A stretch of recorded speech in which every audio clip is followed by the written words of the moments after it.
Wendy Bell Radio is live. So nice to be back. Hey, everybody. How are you? Don't you love Donald Trump? Getting ready to go to jail for you? For you people? You people. Racist. You people. Racist. You know, it's interesting. Having traveled to 4 different states over 4 weekends, I can tell you that the story that we're being told about who the American people are is untrue. It is factually incorrect. It's infuriating, and now it's just silly. I was trying to tell Brock this morning, we were on the live stream, and on the stream, and I said to him, I'm like, I want to say something like the simulation, like this weird world we're living in. There's been a crack in it, and you can see, because that's what I feel is really going on. It's never fast enough, but enough people are catching on. I've done a lot of people watching recently. A lot of people are catching on. Forever. Oh, to do what? Just to be able to log on to the live stream. Hi, everybody. What is going on, Black Lab? Hi, Demanda. Hello, hello. Brenda, good to have you from Calgary, as always. Hey, Murphy's Law. And I was seeing over here on the app that you guys were saying there are some new names who have joined us. Did you guys have fun with Sean? Isn't he great? Brock, thank you for taking care of everything. So grateful to Sean Parnell. Good to have him as always. He's just a strong, good guy. Morning from Mizzou. What's going on, Matt Mash?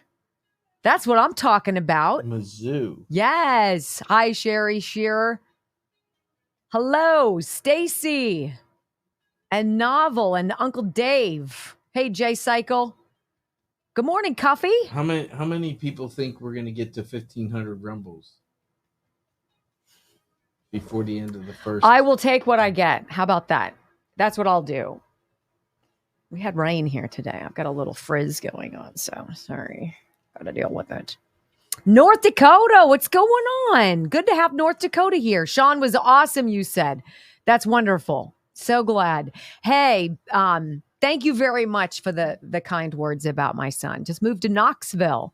Hey, Cornelick. I love it. You know, I got a kid coming your way in August. Good morning, Canada. Good morning, Paul.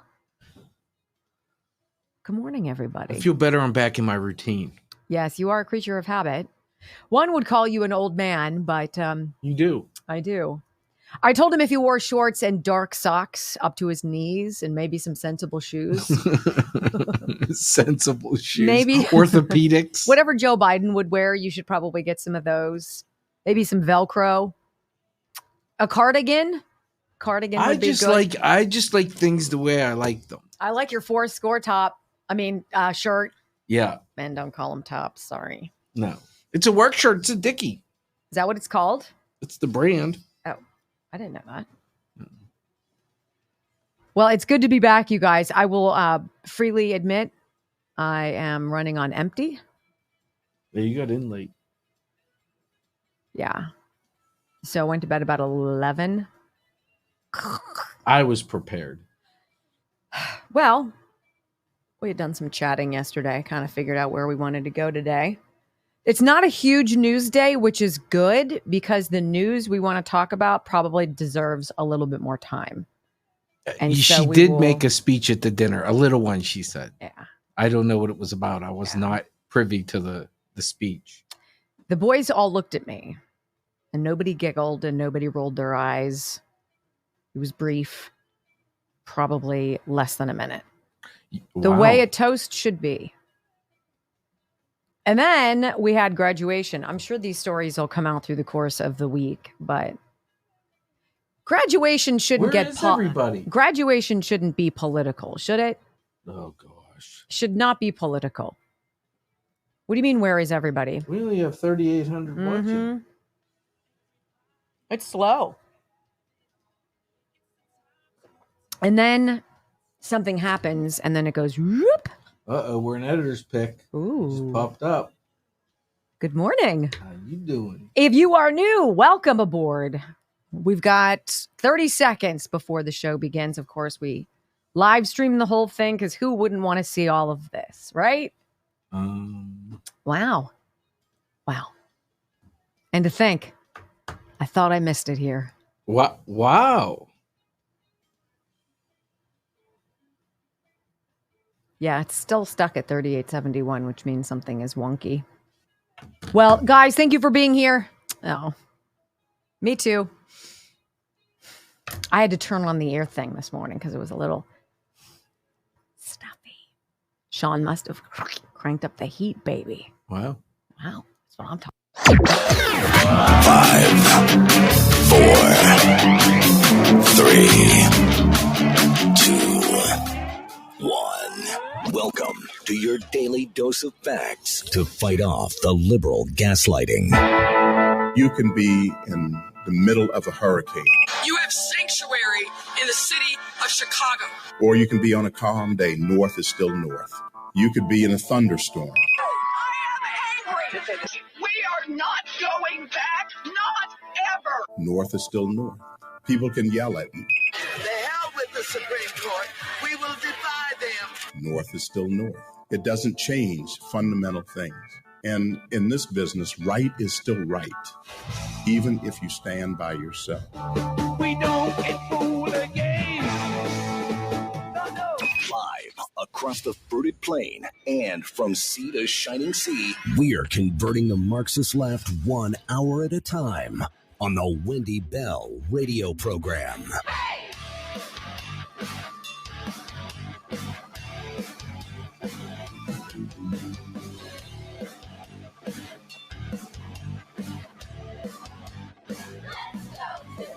Well, hello, America, and beyond the fruited plain. Welcome home to the Wendy Bell radio program. As always, I'm just thrilled to be with you, sitting behind the beautiful WBR microphone to share with you what I believe is very common sense conservative values.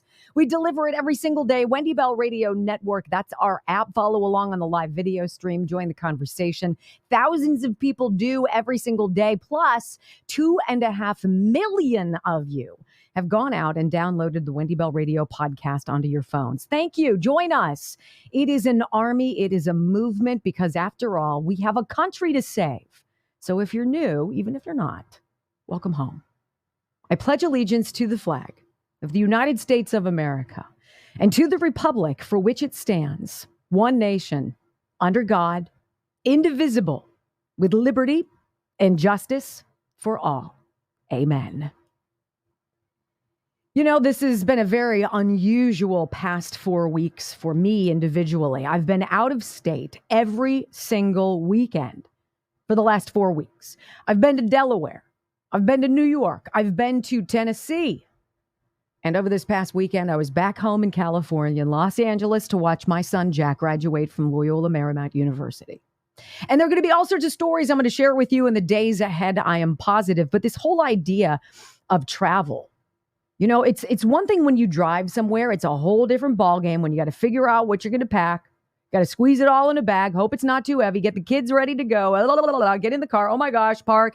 Make sure you're there. What's security going to be like? It's a whole new ballgame out there in travel, friends. If you haven't caught a flight recently, there is nothing that is calm or enjoyable about this process. And I had the great opportunity because we flew out last Thursday. Flew into California, got there a little bit before midnight, our time, Pennsylvania time.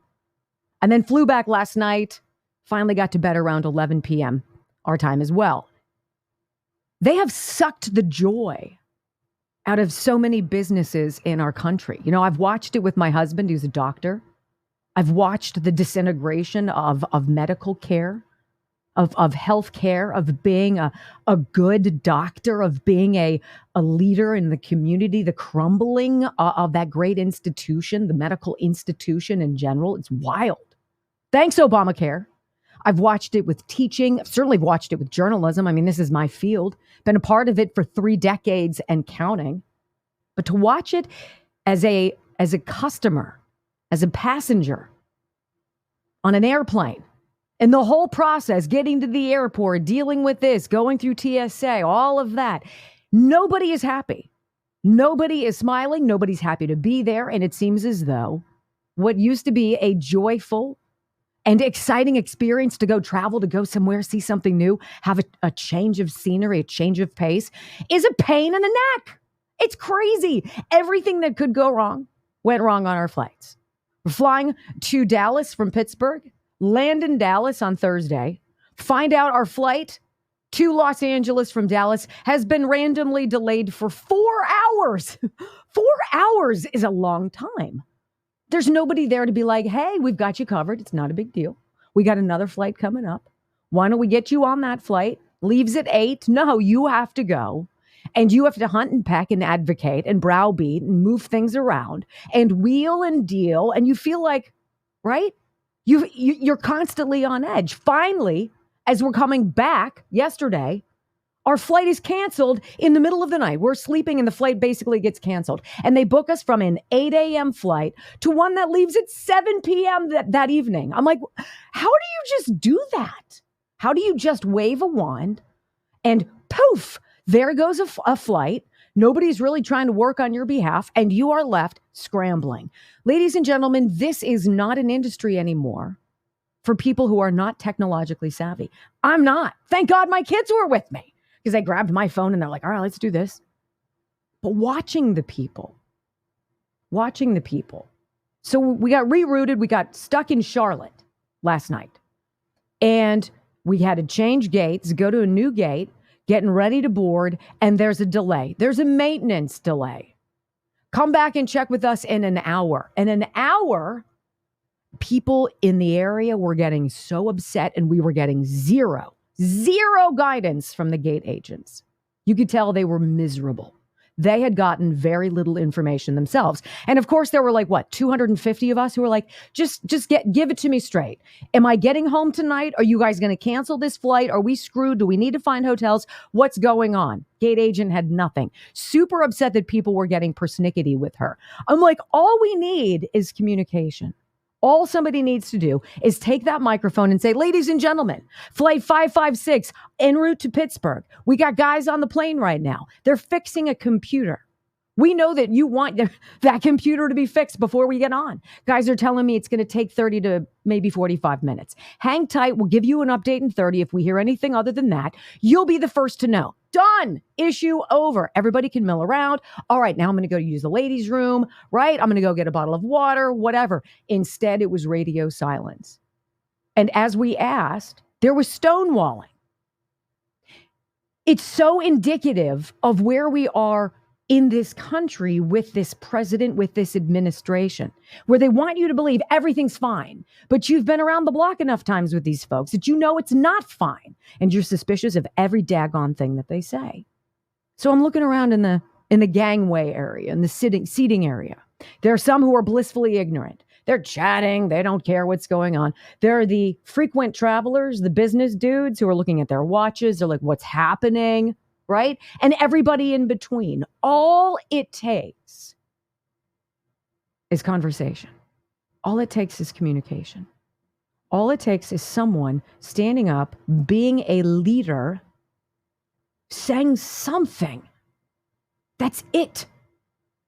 And it doesn't exist at the freaking airport, ladies and gentlemen, any more than it exists where you work, any more than it exists in your federal government. And my sons and husband and I just sat there and we kind of watched people. We kind of looked around to see the tension start to ratchet up because we've been through this dog and pony show before where they tell you it's transitory. It's nothing to worry about. We've got it covered. It's just, just sit back. We got our best people on it. There are no best people on anything anymore. Because they have quit. They have moved on. They're tired of being browbeaten with vaccine mandates or by employers who are demanding diversity, equity, and inclusion. These people who are at the top of their game in travel decide to throw in the towel because they can't stand to watch the industry that they love be sullied by something so idiotic as the death of the meritocracy. And you don't realize how miserable people are in their chosen field until you spend an entire day in their orbit. from the guys outside handling baggage, to the ladies inside working TSA, to the people inside the concourse, gouging you.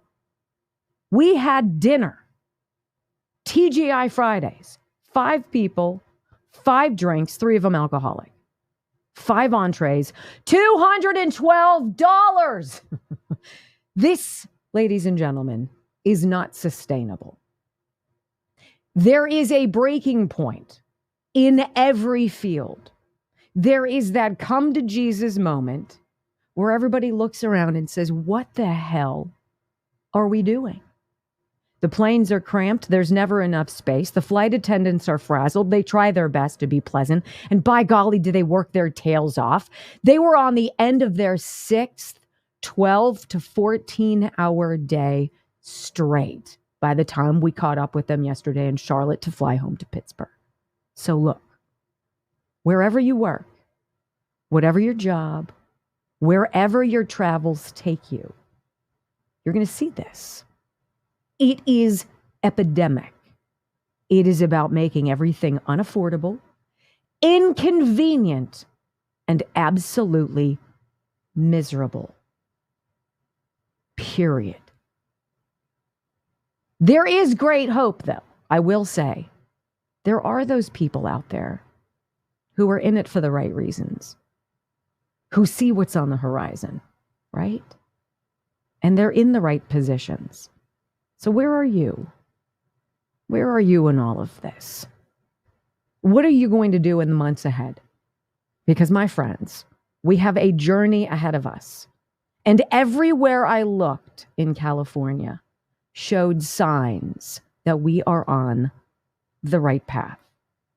Make no mistake.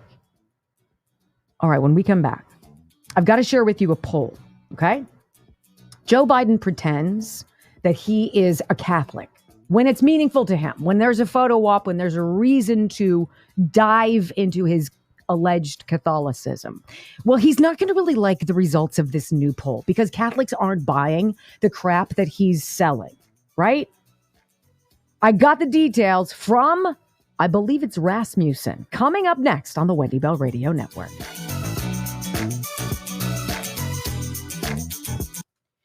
We would watch, and there's, oh my God, you have not seen a beleaguered industry like travel. There's too many people, too many bags, too many moving parts, too many obstacles, too many problems. It's not sustainable. It's not. It's just not.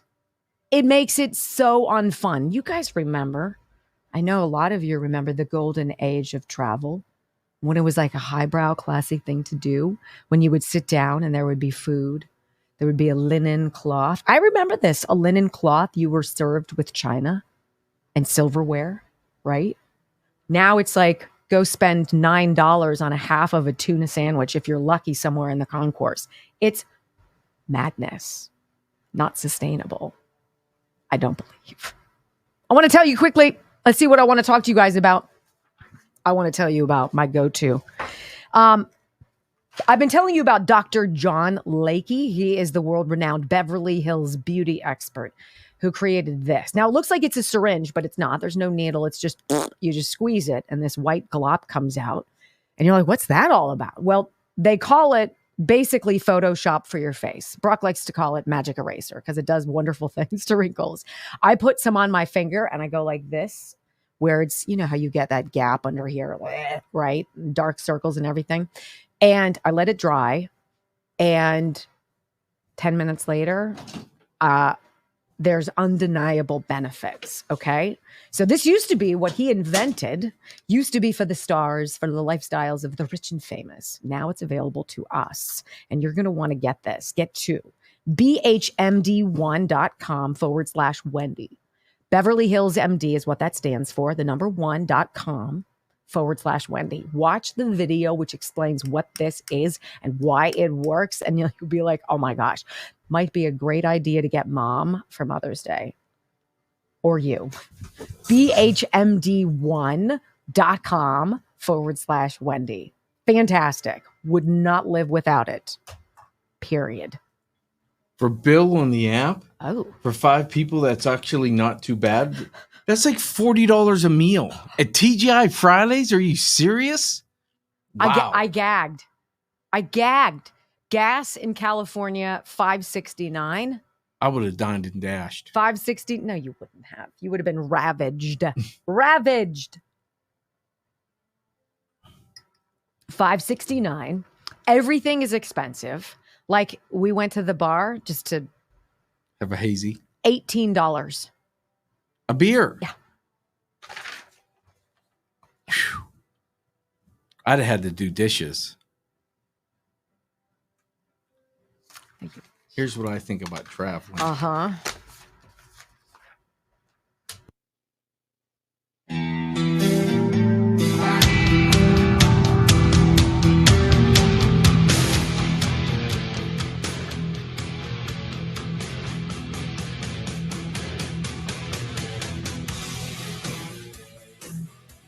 You know, I've thought about this not uncommonly. This weird mind space where people who claim to be Catholics, who claim to be devout, who care about certain things, how they can go to church and sit in the pews and go up and get the body and the blood of Christ and vote Democrat. I mean, I don't mean to get really deep right out of the gates here with you, but those two things are not congruous to me at all. And so when I saw this headline, I was like, clearly, devout Catholics have got to be waking up to what's going on with this president and his administration. So I see this headline from townhall.com. It's not just Catholics, ladies and gentlemen. It's Hispanics. It's blacks. It's the young. It's people who are waking up, who want common sense back in their lives. They want to go out and eat dinner without having to take out a second mortgage. I don't need to sell like plasma in order to pay my bills. How do people afford to live in LA, you guys? I don't get it.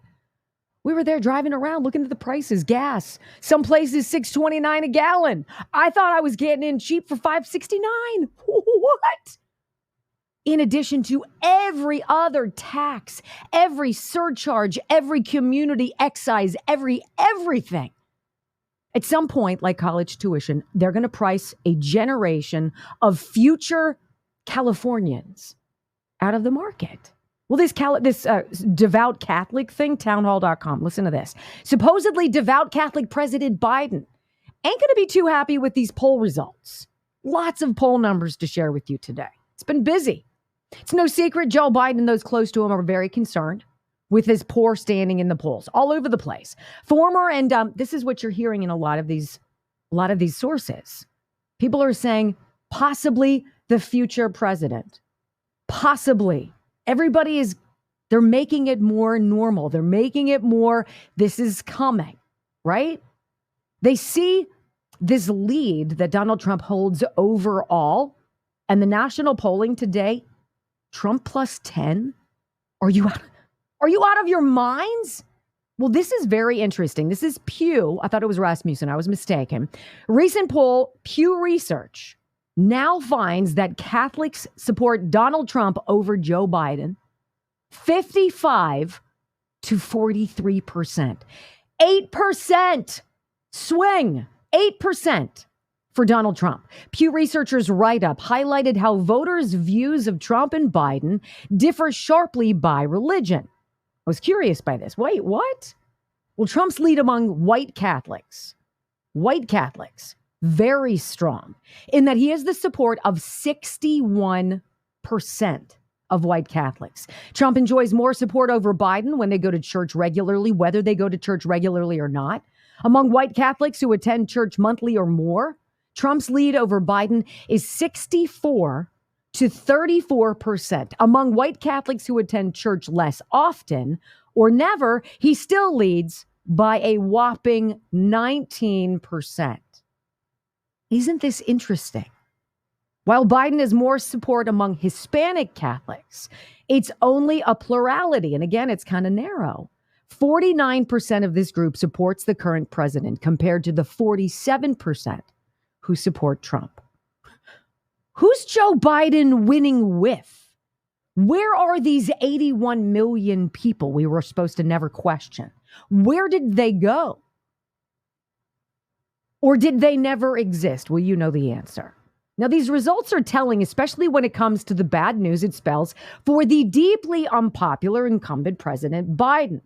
We've seen and examined how other polls show Hispanics overall are among those key demographics that once helped Joe Biden that now are turning on him. Why would that be?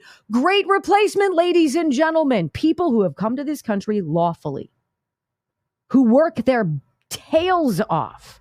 And let me tell you, California, Southern California, the melting pot of humanity. People like me, just plain old, plain Jane, white Catholic people are the minority. Everybody gets along. There is no question. It is so much more supportive and so much more efficient than what we're told every single day. But it is the Hispanic, obviously Catholics, who are saying what Joe Biden is doing. Among Christians, support for Donald Trump somewhat higher than among regular church attenders. Among those regular church attenders, the non. We get this. So I have to ask you, with whom is Joe Biden winning?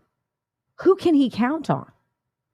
Is his forgiveness of tens of at this point, it's probably hundreds of billions of student loan debt. Is that enough to move the needle? Is the young Generation Z generation who've come out of college ostensibly loaded in debt, who Joe Biden wants to magic wand wave and forgive, is this demographic enough to push him over the edge? I doubt it. Even with Biden's support over Trump among people like Black Protestants, they're not sold on Joe Biden winning re-election. 47% of overall voters think Trump was a poor or terrible president. You're like, wow, that's awful. 50% say Biden is the same. When it comes to the demographics discussed at length, 74% of white evangelical voters say Trump was either great or good as a president. 34% saying so for each descriptor. A majority of them, 62%, believe Biden has been terrible. Folks, there is no dancing around this anymore. You cannot sugarcoat this. 62% of white evangelical voters say Joe Biden has been a terrible president. Now, you get a couple of these groups staying home on election day, and you get certain groups showing up, plus 10 isn't even going to do it even the slightest bit of justice. Okay, so when we come back, let's go here, because there's been bombshell over the weekend, and I miss talking to you guys about it. So is anybody out there surprised that Biden's biggest donors are the people supporting Hamas, the terrorist group? Are you at all surprised by this? We're not, but the news is finally telling the truth about it. Politico. I've got the bombshell for you next on the Wendy Bell Radio Network.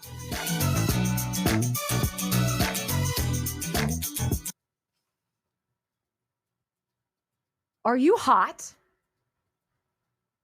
The ladies think so. Oh my. Are you? I mean, honestly, I'm drinking coffee and I know that's probably not. Yeah, no. You're not hot? No. I'm actually comfortable. I was hot. It was hotter this morning. I think the air kicked on. Are you having a power surge? I don't know. No, because that's like, that creeps up your face. And Oh. you feel it that way, which is just kind of gross. You know what? I think when it comes down to some of the healthiest things that I do every day, I would say drinking Field of Greens is one of the healthiest. I got it right here, right now. Now, is it much to look at? You're like, ooh, that looks delicious. Is that mud or grass? It's fantastic. This is the lemon lime variety of my Field of Greens, and it is arguably the healthiest thing I do every day. It's one scoop with, I think I counted, it's like 26 whole organic fruits and vegetables. Think about every green vegetable you can imagine and every red fruit that's out there. Put them together and you have Field of Greens. All right. You'll notice you have more energy during the day. You'll notice that you sleep better at night, that you have healthier looking hair and skin. that your digestion moves along without you even thinking about it, which for a lot of folks is delightful, and that you'll feel better and healthier overall. It is the healthiest thing you can do. And I will tell you, having had close loved ones go through the devastation of cancer and chemotherapy and watching their bodies struggle and recover, it's perhaps the greatest gift you can get somebody who's going through a health issue. The vitamins and the nutrients that they need. Fieldofgreens.com. Fieldofgreens.com. You use my name, Wendy, get 15% off your first order. Field of Greens. Let's see, what am I missing? Free rush shipping as well. So think about all these things. If you've got mom's not eating as she should, kind of worried about her. Mom, I got you some Field of Greens. Drink this every day and talk to me in 2 weeks and tell me how you feel. Pretty good. I missed you guys. I did. It was weird not being here. Because you can't just turn it off. I'm constantly looking for stuff and reading stuff. And this one and I are chirping back and forth the whole time. Isn't that right, dear? I tried to leave you alone. You did, but I pestered you, I think. Yes. Oh, well, I'll make sure not to do that No, again. you're with your family. You hadn't seen them in a while. I'm like, I texted myself stories and then I texted them to you. I did the same thing to not bother you. I was really amazed by how pervasive the unhappiness and the just this stress. I mean, travel is stressful for sure, but among the staff, it's like everybody's burning the midnight oil. And you have your fat cat executives who are making the buku money. And then you have all these people who do truly love what they do, but the love has been ruined. It's hard to watch because they try, but you can tell. That was the one nice thing about Gettysburg. Everything is small business there. Yeah, it's lovely. You know, it's lovely. I drove 3 hours and 15 minutes. I saw one Joe Biden sign, and it was outside of college. One. And I knew I was coming up, and I'm like, oh, I'm going to have to count the signs. Because before, they would line around the college all over the place. For sure. I saw one. It's amazing. One. Trump stuff all over the place. Isn't that amazing? It's not, though. It's No. not. It's like the devout. It's common sense. It's like the devout Catholic thing, right? I mean, are you surprised? No. I'm not even devout. Yeah, but no. It's not even. I understand that we get boiled down into these categories, into these groups. But common sense is common sense. Like, you know what's and I'm going to just say this again, but what's great about Gettysburg is watching the people go to the small businesses and frequent the small businesses and how they stay in business because the community actually uses them, you know. Well, think about during COVID, if you had the ability to support a business and order food from them or whatever you could do, that was like the one contribution we could make to our local businesses is patronizing them when the whole world went haywire, right? I stopped at a gun store when I was there and packed. Oh yeah. And when I say packed, Gettysburg is not a big thriving metropolis. Right. There was about 15 people in there, and they weren't just buying ammo. Right. They were all shopping for guns. Right. Well, I mean, I think both stores I stopped at. People are seeing it. Yeah. Go into a crowded public environment and just look around. It's wild. Everything they've been telling us, it's such garbage, so demonstrably trash.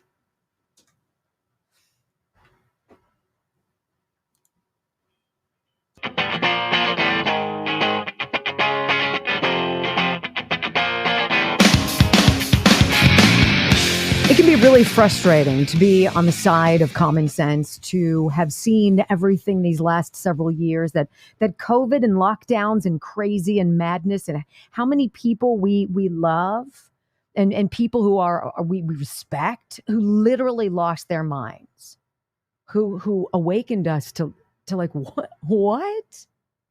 It's crazy to see now the slow awakening of everybody, but specifically the media. It's as though we've reached a critical point in the narrative. And it's sort of like college tuition.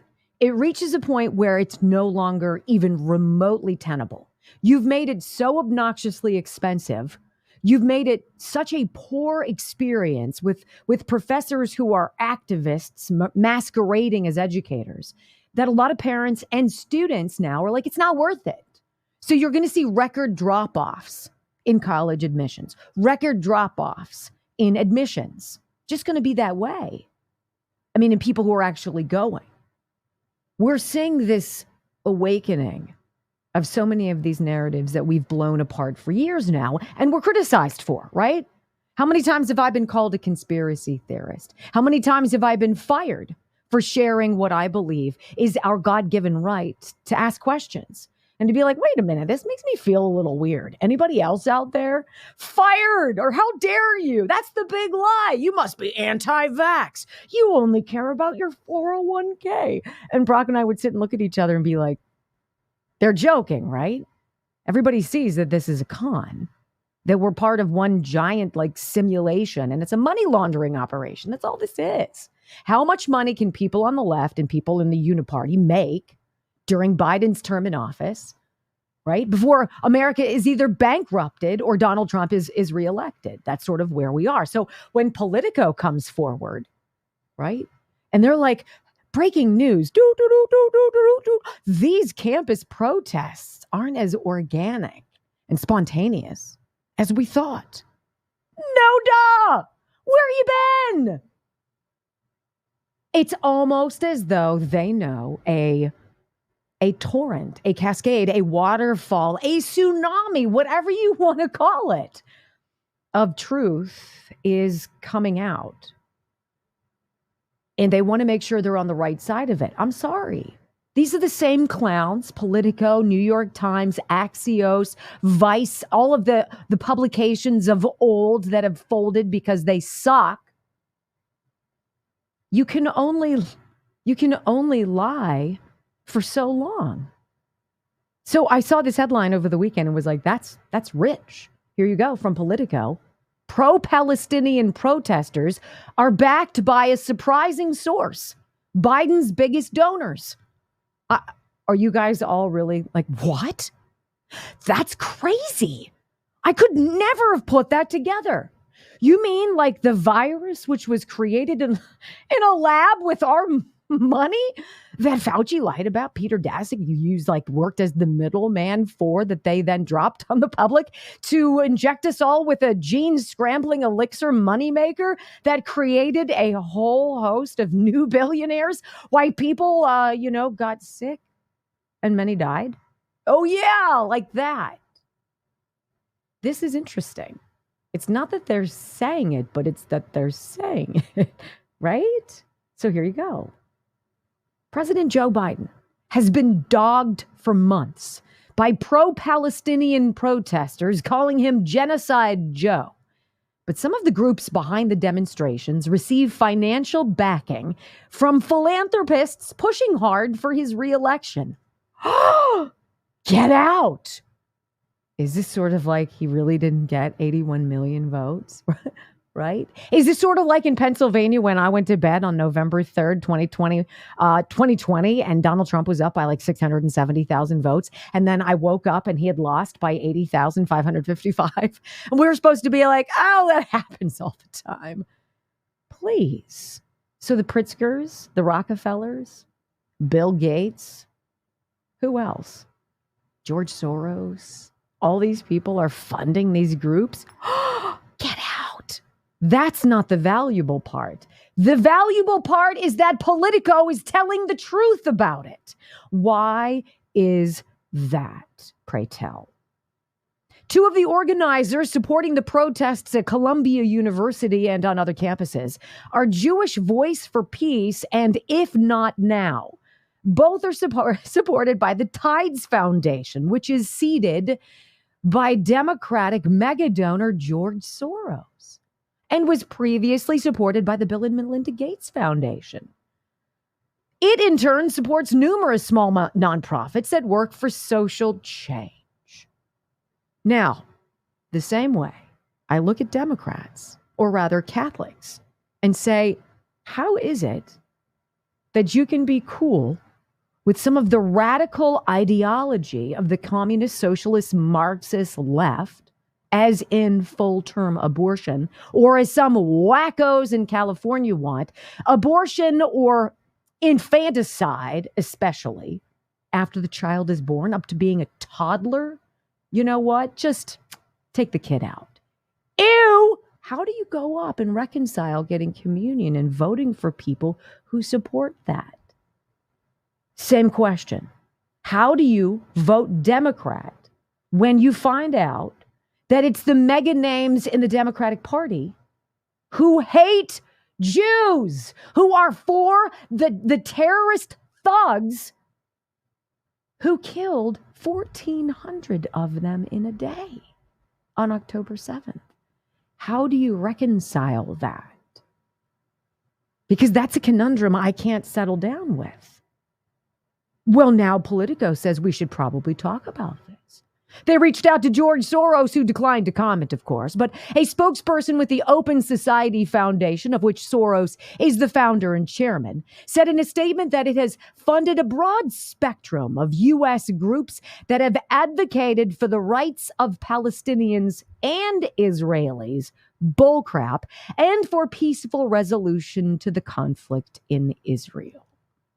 Do you guys really feel that what anybody wants here is peace? Do you really feel that Hamas and the Palestinians are like, you know what? Let's just go back to how it was. All right? Let's just truce, ceasefire.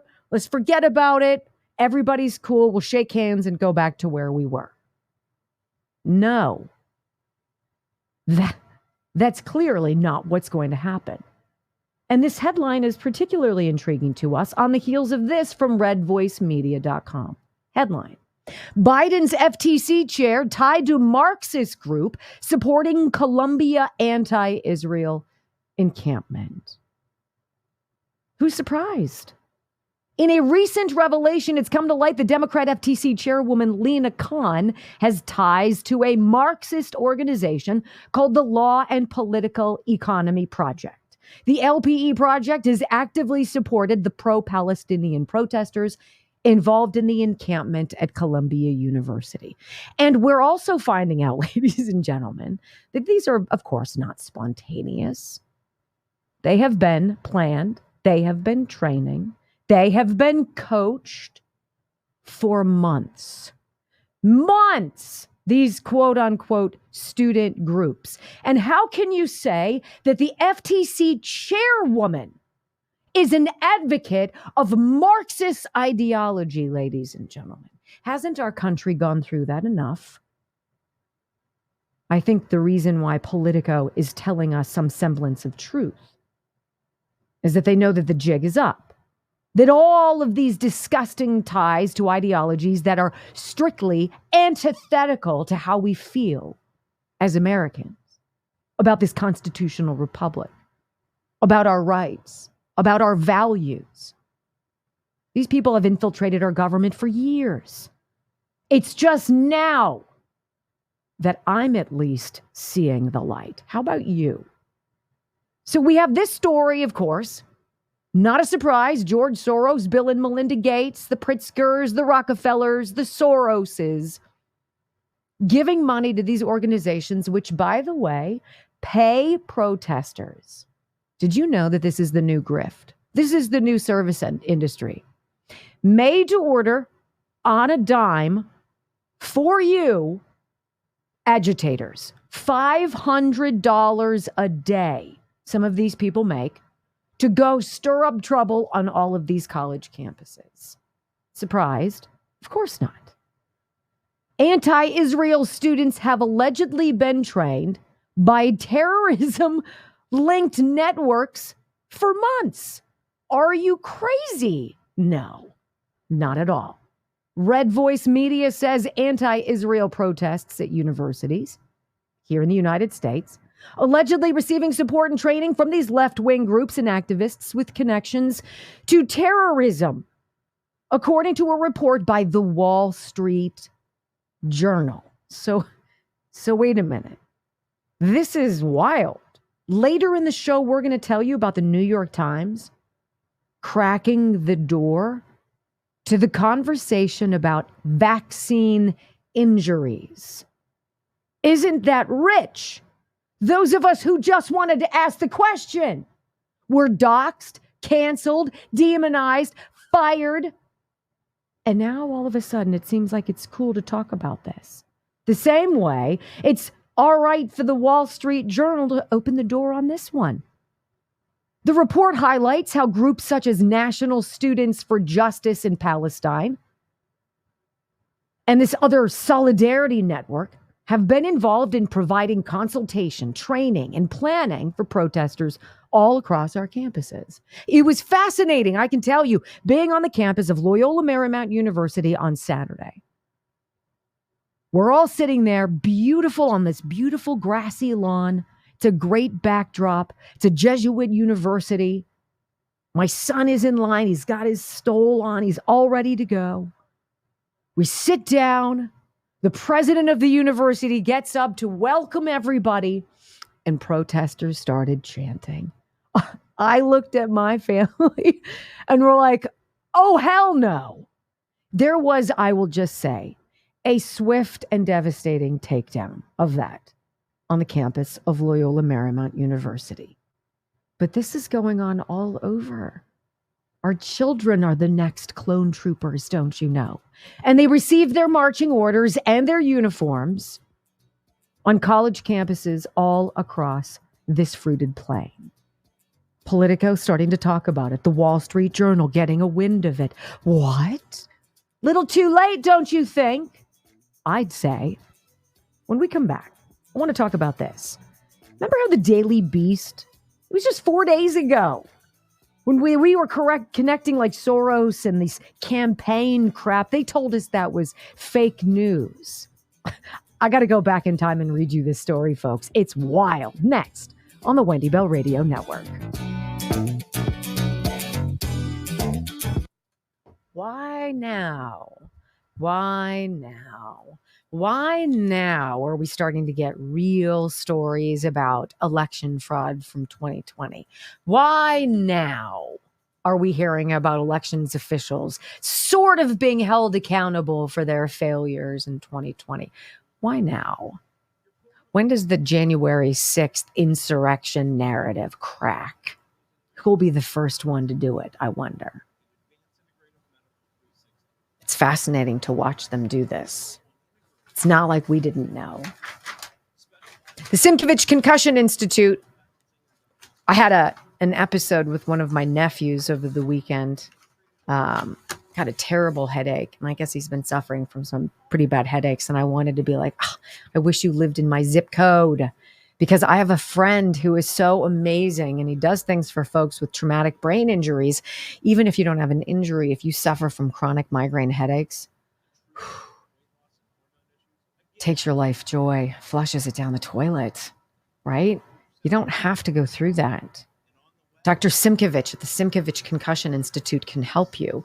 This is what he does. He's dedicated decades of his life to helping thousands of people just like you, just like me, who have an injury from an accident or sports or for whatever reason, or people who chronically suffer from pain. Helps get to the root of the problem, figure it out, and fix it quickly. That's what I want. I wanted it fixed yesterday. SimkovichConcussionInstitute.com. SimkovichConcussionInstitute.com. 412-366-3700. Because what they do works. It works. Please get in touch. Everybody who answers the phone there too is skilled to answer your questions. and to get you in the door. People fly in from all over the country for Dr. Simkovich, and for good reason.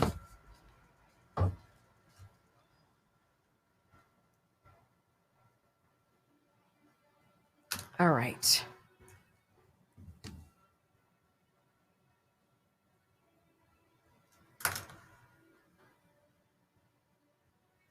Wow, 14.4? 14.5. What? That's outstanding. And 8:38 already on X. Thank you, guys. I'm so glad you're here. I find it very interesting that people are now sort of discussing these things. And it's really frustrating, and it's hard to always be graceful about the learning curve. Because when you want the truth and you think critically and you suspect that you've been lied to, and then you pay attention and then you know you've been lied to, and it makes you angry and you push back against it, and the malleable dopes who've gone along for the ride push back on you until they finally realize, oh snap, I was wrong. You'll never hear, you know what? I'm sorry. I was wrong. I judged you. I'm sorry. I was mean. I ended our relationship because I was scared. You never get that. And yet you're supposed to be the graceful one who just moves along with it and pretends it doesn't happen. I'm tired of that. And I had a conversation with a family member I'm going to share with you right now. Now all I say is, where have you been? Where have you been? Where have you been? What? And there's not... And nobody can give you an answer where. And there's not a correlation between education and awakening. If anything, it's the inverse. Why is it that the Black, non-college educated working man was the first to come around?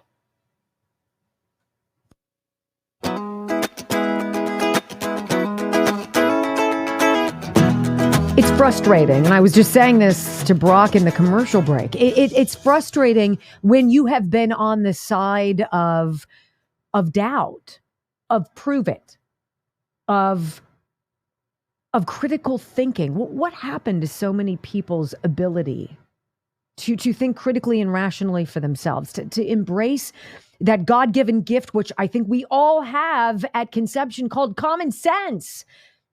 Where did it go? And now that the door is being cracked to these storylines being more widely talked about in mainstream circles, are we supposed to just grin and bear it and forgive? Forgive how nasty, how spiteful, how condescending, how rude, how mean, how toxic some of these people have been, as they're now saying, well, I guess maybe that's not what it is. You'll never hear, I'm sorry. You'll never hear, you know what, I was wrong. And I had one of these conversations over the weekend with a family member. And we were talking. And this family member said, look, I know you're conservative and I know you like Donald Trump. I said, I like America under Donald Trump. And this individual said to me, well, I just can't get behind him. And I said, well, tell me why. This is hard for me. I had to shut my mouth and like literally freeze my face. No facial expressions, no reaction. I didn't want to sway what they were going to say. I just wanted to absorb it. Explain to me, what is it that you dislike so much about Donald Trump? And this person said to me, Wendy, he raped that woman. And I said, oh my gosh, who? And my family member said, you know, that woman. And I said, I don't know. He was found guilty of rape. And this very smart family member of mine said, yes, the LA Times had it all over. Now, I know they're not always reputable, but they said he raped that woman. And I said, huh, and he was found guilty of rape? And they said to me, yes. And I had to stop. And I had to say, can I Can I tell you what happened? And this person said to me, sure. I said, do you realize the person you're speaking about, her name is E. Jean Carroll. And the allegation that she made was less specific than Christine Blasey Ford's against Brett Kavanaugh. She couldn't remember the season, let alone the year. It was not proven. He was not found guilty. He was slapped with tens of millions of dollars in fines for defaming her for saying she wasn't his type. I said, do you still think that he's a rapist? And this family member looked at me and I said, are you telling me that you're going to believe a newspaper that you just told me was not reputable over me, your blood? Do you believe I would lie to you? No, no, no, they said to me. And I said, then why can't you believe what I'm saying? Well, he's just a horrible person. And in that moment, I realized that is the prize of political propaganda. That is the end game. Regardless of facts, regardless of proof, regardless of fairness, if you can plant enough seeds and you can lie enough about it and you can co-opt the media and through whatever bribery nightmare you concoct, bring them along on your magic carpet ride of deceit, you can absolutely convince rational, reasonable people of irrational, unreasonable things. This is my own flesh and blood. This is going on in your family too. I said to this family member, what would you do if you found out that everything that you had heard had been ginned up, had been concocted, had been prescripted, had been written down and orchestrated, choreographed, and executed in such a way so as to convince you of how you feel? Oh, that would never happen. I would know. Really? Would you? I was going to read you this headline. Democrats and liberal media suddenly discover Soros and company are funding these radical college demonstrations. But I think we've already beaten that into the ground. It's not like you didn't know anyhow. So when we come back, hour 2 of the Wendy Bell radio program, let's talk about Jack Smith, fake prosecutor on a fake case. God, I hope my family member's listening. Not holding my breath. We'll be right back on the Wendy Bell Radio Network. 15K. That's nutty. Welcome. Welcome, guys. I'm so glad you're here. I'm a common sense conservative mom. It's what we do. I share stories and, our look at the world. It's not complicated. 30,000 feet. 30,000 feet. Sometimes you have to actually go up into orbit. I got to see the America several times in the last 4 days at 30,000 feet. It's a beautiful place. Almost 1,000 on that. It's a beautiful place, this country. And I will not quit. We will not stop. And if you're down with the struggle, as we are, and you will fight every day, then I think you'll find comfort here. Welcome. Join the chat. Love to have new faces, new voices. And it's wonderful. We have a great family here. They call themselves the Wendy Bell Radio Army. And I think that's what we are. So welcome. All right, let's see what we want to talk about, Brock. Cozy Earth. Oh my goodness, gravy. All right, so Mother's Day, Sunday. Look, I, a few years ago, stopped giving my parents gifts, right? You're in your 80s. There's nothing I can give you that you're not going to be able to get yourselves. So it's a thought or a gesture that matters more, right? I would say if you're in that same boat as I and you have a lovely woman in your life, you could shower the gift of the most luxurious sleep on. Make it your mom or your sister or your aunt or your gram or you. CozyEarth.com. Cozy Earth sheets made from viscose, from bamboo, temperature regulating. Look, I've slept in crappy sheets for 50 odd years. And finally, when I hooked up with Cozy Earth and they're like, what size bed do you have? And I said, king. They're like, all right, we're going to send you some sheets. Not only do they come to you in a very cool package, which is in and of itself gift wrapping. You sleep on these things, you have 100 nights.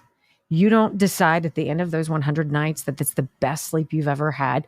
Give them back, send them back, and they'll give you a full refund. But you won't send them back, nor will your mom, because these things are freaking off the charts. It's not just the sheets, it's the towels, it's the sleepwear, it's the loungewear. It's fantastic.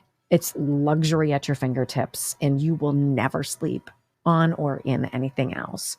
CozyEarth.com, promo code Wendy right now. You're going to get an exclusive 35% off. It's not bad. They usually do, let's see. Yes. I love the 100-night sleep night guarantee, though. At 99 days, you're like, nah, money back. You won't do it. I guarantee it. CozyEarth.com. 15 254. Where have you all been? We've been doing this for years.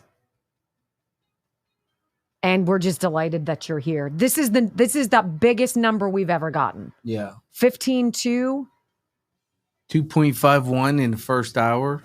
That is, so if you're joining us and you're new and you don't know the game called Rumbling, it's that thumb up underneath the video box. Yeah, if you're on your app, close the chat, hit the Rumble, come back to the chat. If you're on your TV, you can matters. Rumble. It matters. And thanks to all of you for helping Sean hit that number. Yeah. That's so... 5 yesterday. That is, what's 5? On the leaderboard. Oh, that's fantastic. Fantastic. Last Friday, he was worried. Oh, my He's like, goodness. I don't want to break the streak. Oh, I don't want to please. break the streak. No. This whole evidence tampering and I can't imagine being so desperate, so dark. That's the disturbing part. That I would lie and concoct, and I would lie to a federal judge, and that I would try to take anybody, let alone a former president of the United States, and destroy him. He's following orders. That's the scary part. I don't think he's acting on his own. I don't. No, of course not. You know, these people have all been picked. They're planting evidence. And they've been in position. The minute Donald Trump, the minute 63 million of you joined me and voted for Donald Trump in 2016. I'm embarrassed to say I didn't. They started going after Trump's reelection. They needed to use those years to create all of these indictments and all these criminal charges, and they've worked backwards ever since. What? 15-3. I'm just looking at the number. These your numbers surpassed when Donald Trump called. Yeah. When we had the president call in, and we were like, "Hello, Mr. President."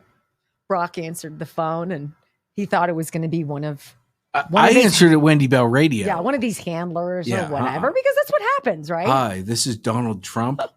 But I watched your body language because, of course, we're separated by glass. So who expects? And he went like this, "Hello, Mr. President," and I went. Who expects to make him to make his own call? It's so great. I mean, you get people that aren't. It was great. Donald Trump who have handlers. And I'll never forget because I was like, my man, we've been doing this for years. What the hell's taking you so long to call? H. Berman, $50. And he goes, all the new people. And he goes, I've been a little busy. Yeah. I was like, we don't like excuses, Mr. President. Let's get on that. We'll get him back. He'll call back. $50. Thank you. 2.68, you guys. We could get a 4,000 Rumble day. 15. And we've only done it like 3 times. So. Twice. Well, this would be the third time. Twice. I love being corrected at 9 in the morning. Well, welcome. I get corrected at 4. 5, 4, 3,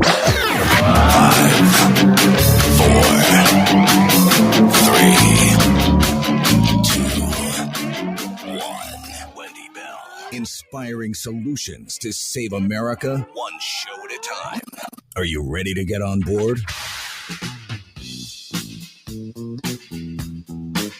They believe that they can destroy this bond that exists between you and Trump if they somehow make Trump look bad, make Trump look like a reprobate, embarrass you about Trump. They can't do it because you came before Trump.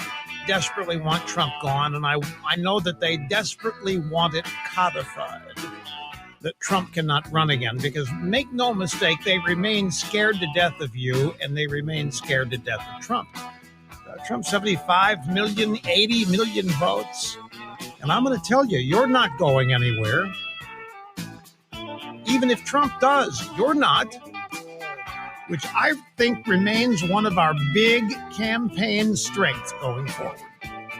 They can't separate you from Trump. And more importantly, they can't separate you from the ideas. They can't separate you from MAGA. They can't separate you from Make America Great Again. From sea to shining sea, 3 hours of bold truth and excellence. The Wendy Bell Radio Program.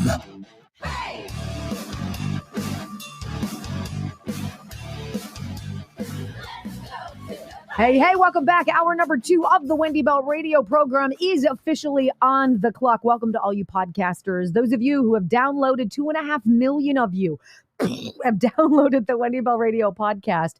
Thank you. Thank you for being part of our army. We so appreciate you. It's hard when you are not a liar. It's hard when you are not a deceiver, when you are not a faker.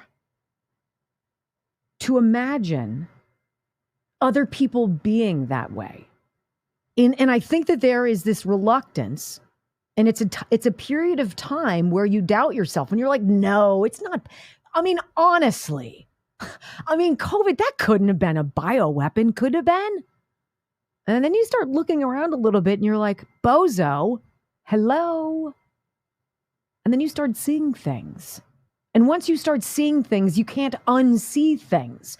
And so when I heard Neil Cavuto on Fox talking about the 91 different criminal charges in these 4 ridiculous indictments against the former president, and Cavuto said they can't all be a lie, can they? Yeah. Can anybody out there tell me anything that Donald Trump has been convicted of doing that has been illegal, unlawful, right? Just because you might disagree with some of the things he has said in the past doesn't mean that this is deserved. Yes, all 91 freaking criminal counts can be BS, Neil, you feckless hack. But these people show their true colors to you. And you take note of that. So this whole classified documents nonsense, how deep do we need to go? I mean, at its very base value here. You have a prosecutor in Jack Smith who was not approved by the Senate. Therefore, he is an illegitimate prosecutor in this case. That's a full stop. Like, I don't know why we're going forward past that, right? That's a line in the sand. All right, well, see, you haven't gone through the correct process. You have to be suggested, right? Attorney General Merrick Garland probably is the guy who's like, this is the guy I want. Let's put him through a hearing. And the Senate has to say, yeah, that never happened. Well, we're just going to hit fast forward on that. I'm sorry, that's not how democracy goes. That's not how we do things here in the United States. I know you guys want to erase centuries of predicate and legal formulations that have been the bedrock of our country, but that's not how this works. So when I saw this, I mean, and think about the classified documents, right? You know what they are. The story was we had a very cavalier guy in Donald Trump who thought he was bigger than the law. I'm going to take whatever classified documents I'm going to take, damn it, and you can suck it. Of course, that's not what happened. And even more disgustingly, we know that the boxes of quote unquote documents that the FBI raided Mar-a-Lago in August of 2022 to discover and then spread all these pages on the ground out for the media to take pictures of and spread across the world. Very purposeful. Create the illusion that what you're saying is true. And then when you get caught lying about it, just being like, well, yeah, it's been kind of busy. I'm sorry, that's not an excuse. Fonnie Willis, being a moron, doesn't give her an excuse to sleep with Nathan Wade and pay him $650,000 and get rich and travel the world while going and working with the Biden administration to try to destroy Donald Trump. So when we find out that Jack Smith misled the judge and was caught manipulating evidence, can anybody out there tell me, full stop, why this isn't blown up? Why is Donald Trump still being held accountable for something that we all know is a setup? Well, this is the headline from the Daily Caller. I'll just read you what Fox News legal analyst Greg Jarrett said just a few hours ago. He said special counsel Jack Smith misled the judge about evidence preservation and legal filings related to the classified documents case against former President Donald Trump. The story, of course, there's this transfer, right? One president's leaving, another president's going on. There's this transfer of boxes of stuff, right?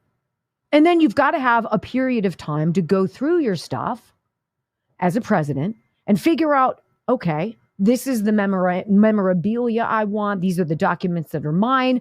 Maybe these are some things that we should probably give to the National Archives because they could be of public record, historically speaking.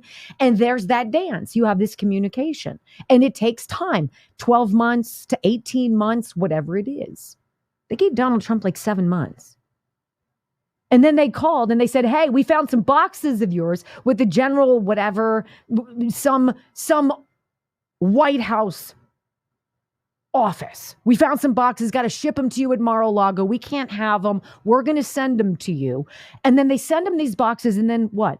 Days later, the FBI raids Mar-a-Lago under the guise that Trump is not being cooperative. It's completely factually incorrect and purposeful.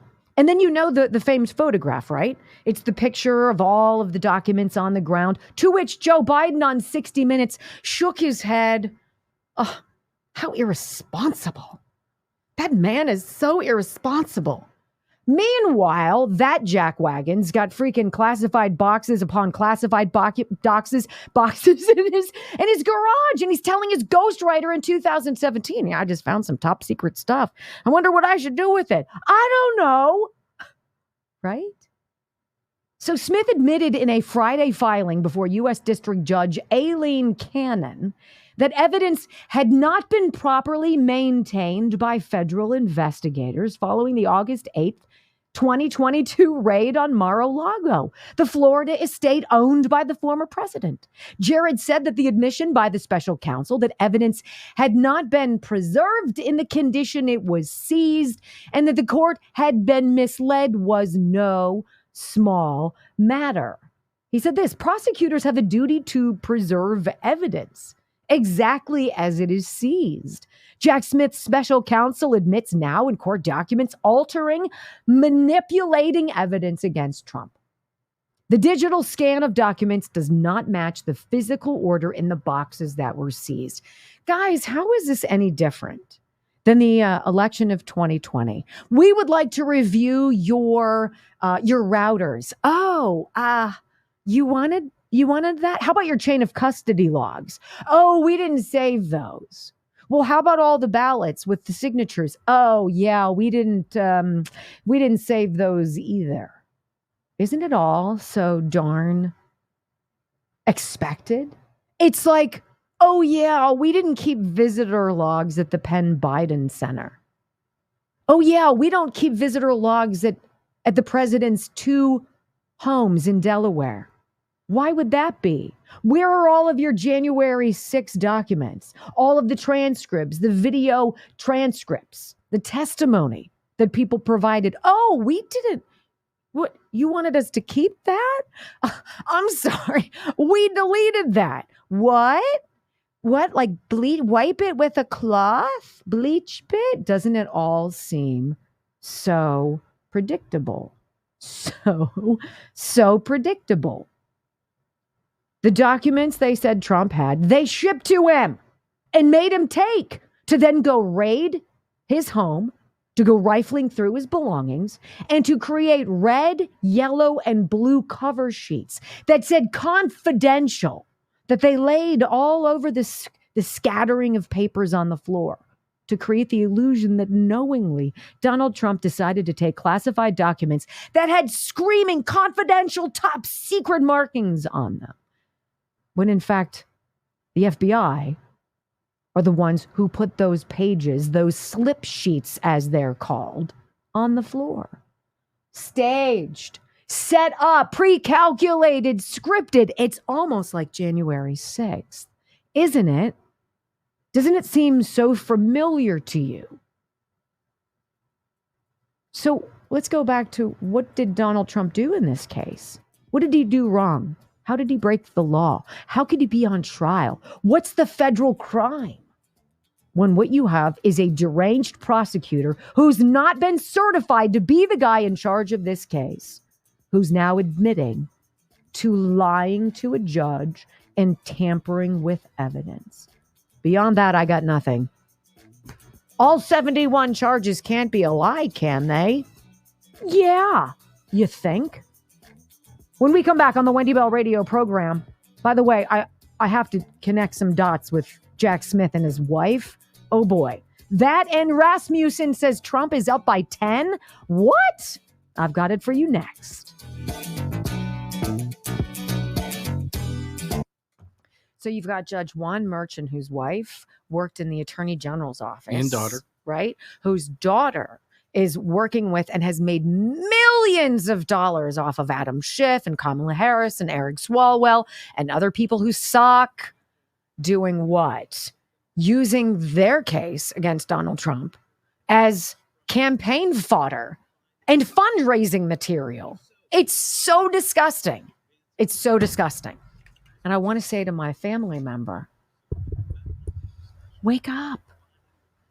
So this person said to me, right after I'm laying out, you realize that Donald Trump has been accused by 19 people of sexual malfeasance, and that none of them has been proven. None of them he's been found guilty. What does that say to you? And my family member said, sounds like Donald Trump's got a problem. I'm like, okay. And at some point, you realize some people will not be saved. Isn't it a shame? Brock, this is my DNA.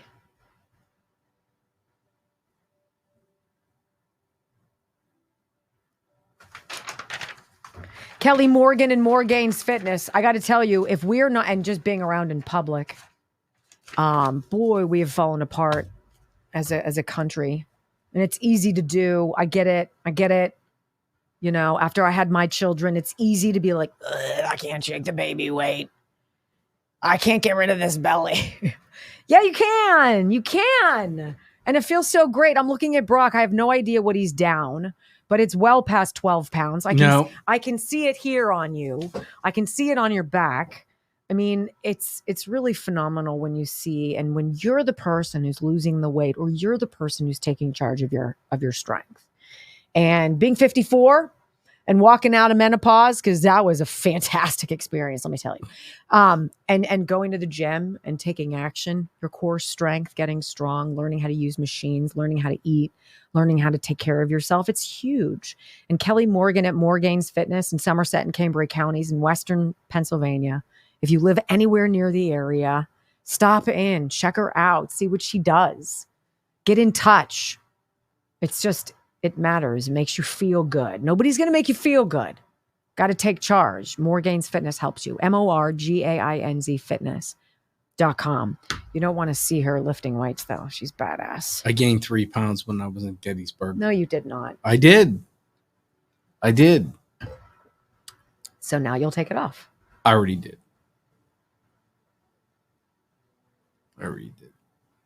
That's called success. Yeah. I get my IV tomorrow. So I am super proud of you. 14-9. Hello. 289. Let's get to 3. Can we get to 3,000 rumbles? Like 10:30? That'd be amazing. I'd be delighted.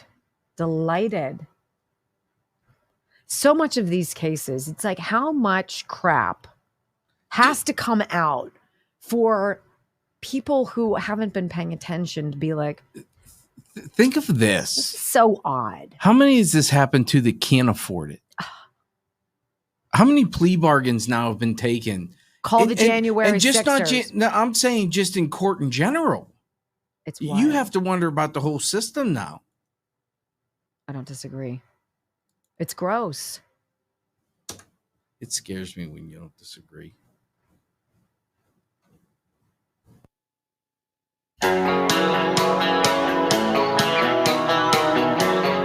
You know, it's not bad enough that the lunatic judge in the Manhattan case, the hush money case, Juan Merchant, that his wife worked for the Attorney General's office as his daughter has made millions of dollars representing Adam Schiff and Kamala Harris, the Democratic National Committee, right?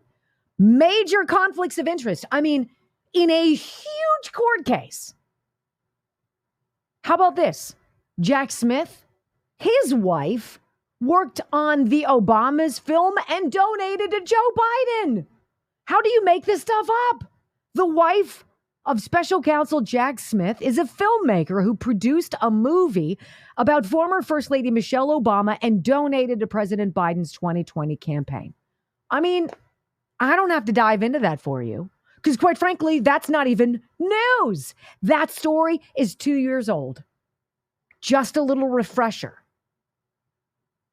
These people get to do whatever they want. They get to manipulate the law. They get to lie to judges. They get to tweak things. They get to perjure themselves, be obviously conflicted, and get away with it. Wake up. It's outrageous. This, however, I think is fantastic. This I found on NewYorkMag.com, nymag.com. And the headline says this: Trump versus Biden polls. Don't be fooled by outliers. What? The latest Rasmussen national poll on the 2024 presidential contest. This is crazy. Despite all of this, all of the lies, all of the manipulating evidence, all of the chain of custody nightmares, all of Joe Biden's crime family syndicate, the diamonds, the drugs, the cars, the cash, all of it, the access to the office. Trump is absolutely destroying him. Donald Trump leads Joe Biden by 10 points, according to Rasmussen, if it's just the two of them. And by 12 points when you add all the other candidates. Colonel West, Jill Stein, of course, RFK Jr. Did you see the RFK Jr. Conversation he was having? Truth that he has been talking about online. Taken down by Google, by YouTube, taken down. You're not allowed to say certain things, sir. Sounds like a lot of people are very afraid of the truth. Very afraid. And it sounds like the public is awakening to that. Now, polls, of course, are not predictions, to be sure. But to place this data, that it's Trump by 10 over just he and Joe Biden, it's Trump by 12 when you add everybody else into the race. The last time a presidential candidate won the national popular vote by 10 points, want to know when it was? 30 years ago, when Ronald Reagan won 49 states. Everything we know about contemporary politics indicates the 2024 election is supposed to be close, just like all but one of the presidential elections in this century, right? So the odds are very high that the poll here, the Rasmussen poll, might be an outlier, I don't know about that, friends. I don't know about that. I told you about the Catholics before. I want to ask you about this or tell you about this. The Hispanic Catholics, all right? The Catholic support swinging for Donald Trump over Joe Biden by a significant margin. Hispanic Catholics saw the most dramatic shift towards the GOP compared to a similar poll from Pew taken just 4 years ago in 2020. Look, you might say these things are outliers, but it's not an outlier.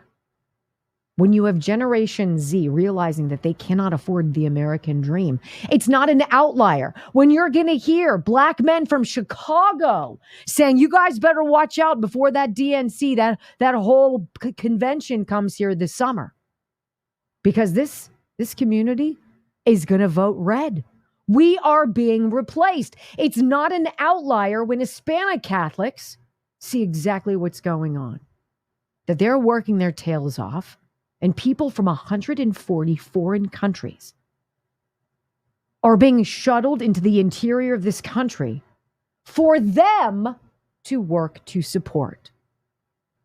55% of Catholics support or lean towards Donald Trump. Look, is it that critical point now where there is no way, there is no cheat, too big to rig?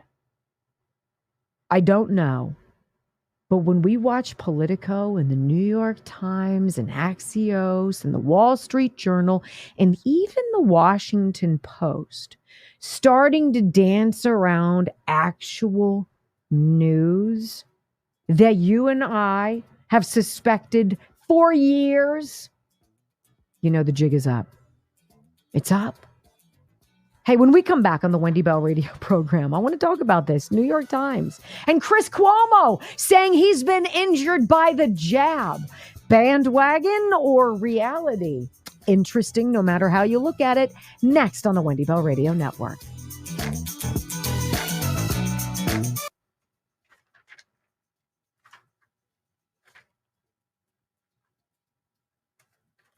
Hey guys, don't forget about Ireland Contracting, 1-800-NEW-ROOF, IrelandContracting.com. If it's something on the exterior of your house, these folks can do it for you.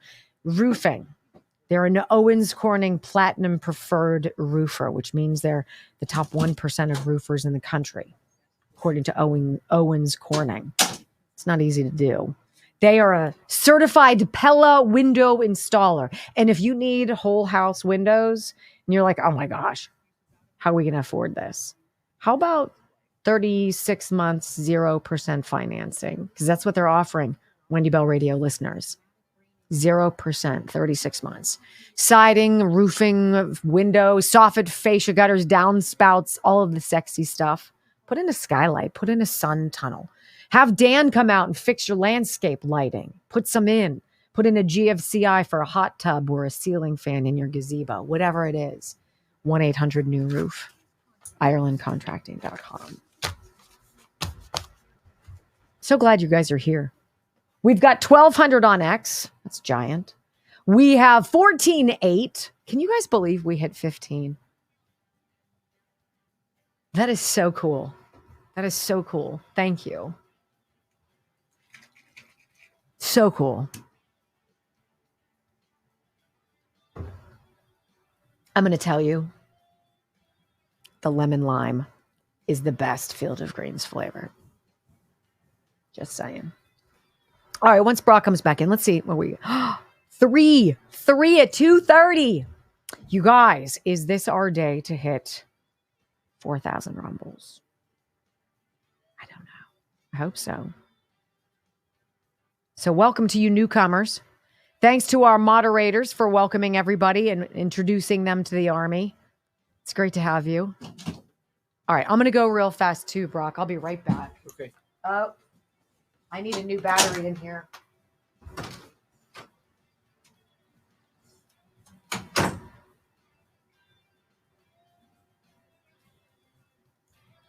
Someone asked me what my favorite place is in Gettysburg because they're making their first trip. First off, I'd just drive around just to see all the. It's pretty neat how a town was built around a battlefield. But definitely go in a square. There's a lot of places to go. I typically go to Fourscore if you like breweries. Fourscore is a pretty nice place. Mason Dixon, I love. You see, I wear their merch too. Good drinks, good food. We went to an Irish pub. I can't remember the name. Then we went to a little like winery cider place for their open mic. My niece plays with just I want to say 3 or 4 older gentlemen, and they've sort of taken her in and let her play with them, which is pretty cool. There's different places that I have not frequented yet. But just to drive around and look around, it's some of the monuments and some of the battlefield places. It's pretty cool. We were lucky enough to get a tour from Senator Mastriano, which is just hearing him talk about everything that goes on there is pretty incredible. He's shown a house that still had bullet holes in it, which was pretty neat. Just a cool place. It really is. And it's got the small town feel, which I love growing up in a small town. So definitely check it out.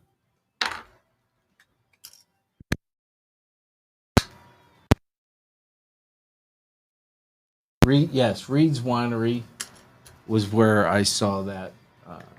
I don't remember the pub name, but it was pretty cool. Like you walk in, and this pub had whiskeys and bourbons all over the place.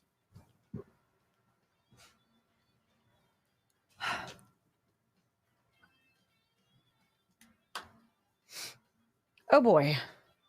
Oh boy. You guys ready to move the needle? Uh-oh, here we go. I know. Makes a big difference. So if you're new. And someone said Brock looks happy to have Wendy back. I love working with Sean. Obviously, I've worked on his show with him, but it's just comfortable being back to the daily grind. I think you're saying I'm like macaroni and cheese. Your comfort food. Yes, I would tend to agree. Your comfort food.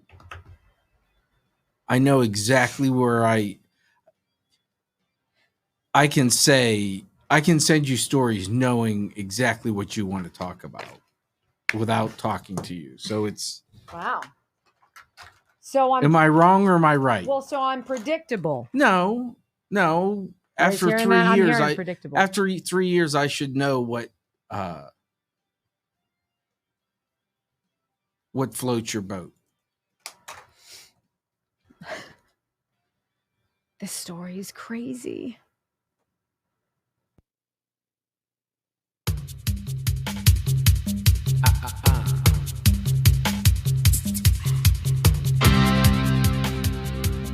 Welcome back to the Wendy Bell Radio Show, my friends. How many of you in your own families, in your own circles, know somebody who you suspect has been injured by this COVID vaccine? I'm going to say the lion's share of you. Now, how many of you, and let's just stick with your own extended families, your siblings, spouses, nieces and nephews, parents, etc. How many of you have a suspicion that someone you love has been injured by this vaccine, but they refuse to connect the dots? As though doing so is some tremendous admission of, I don't know what.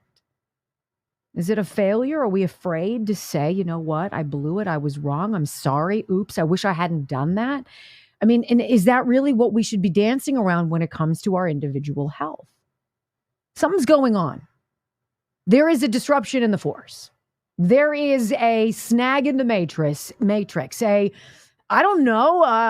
blip in the simulation. Something's going on, because for the New York Times to do sort of a story on vaccine injuries and to dance around it is huge, huge.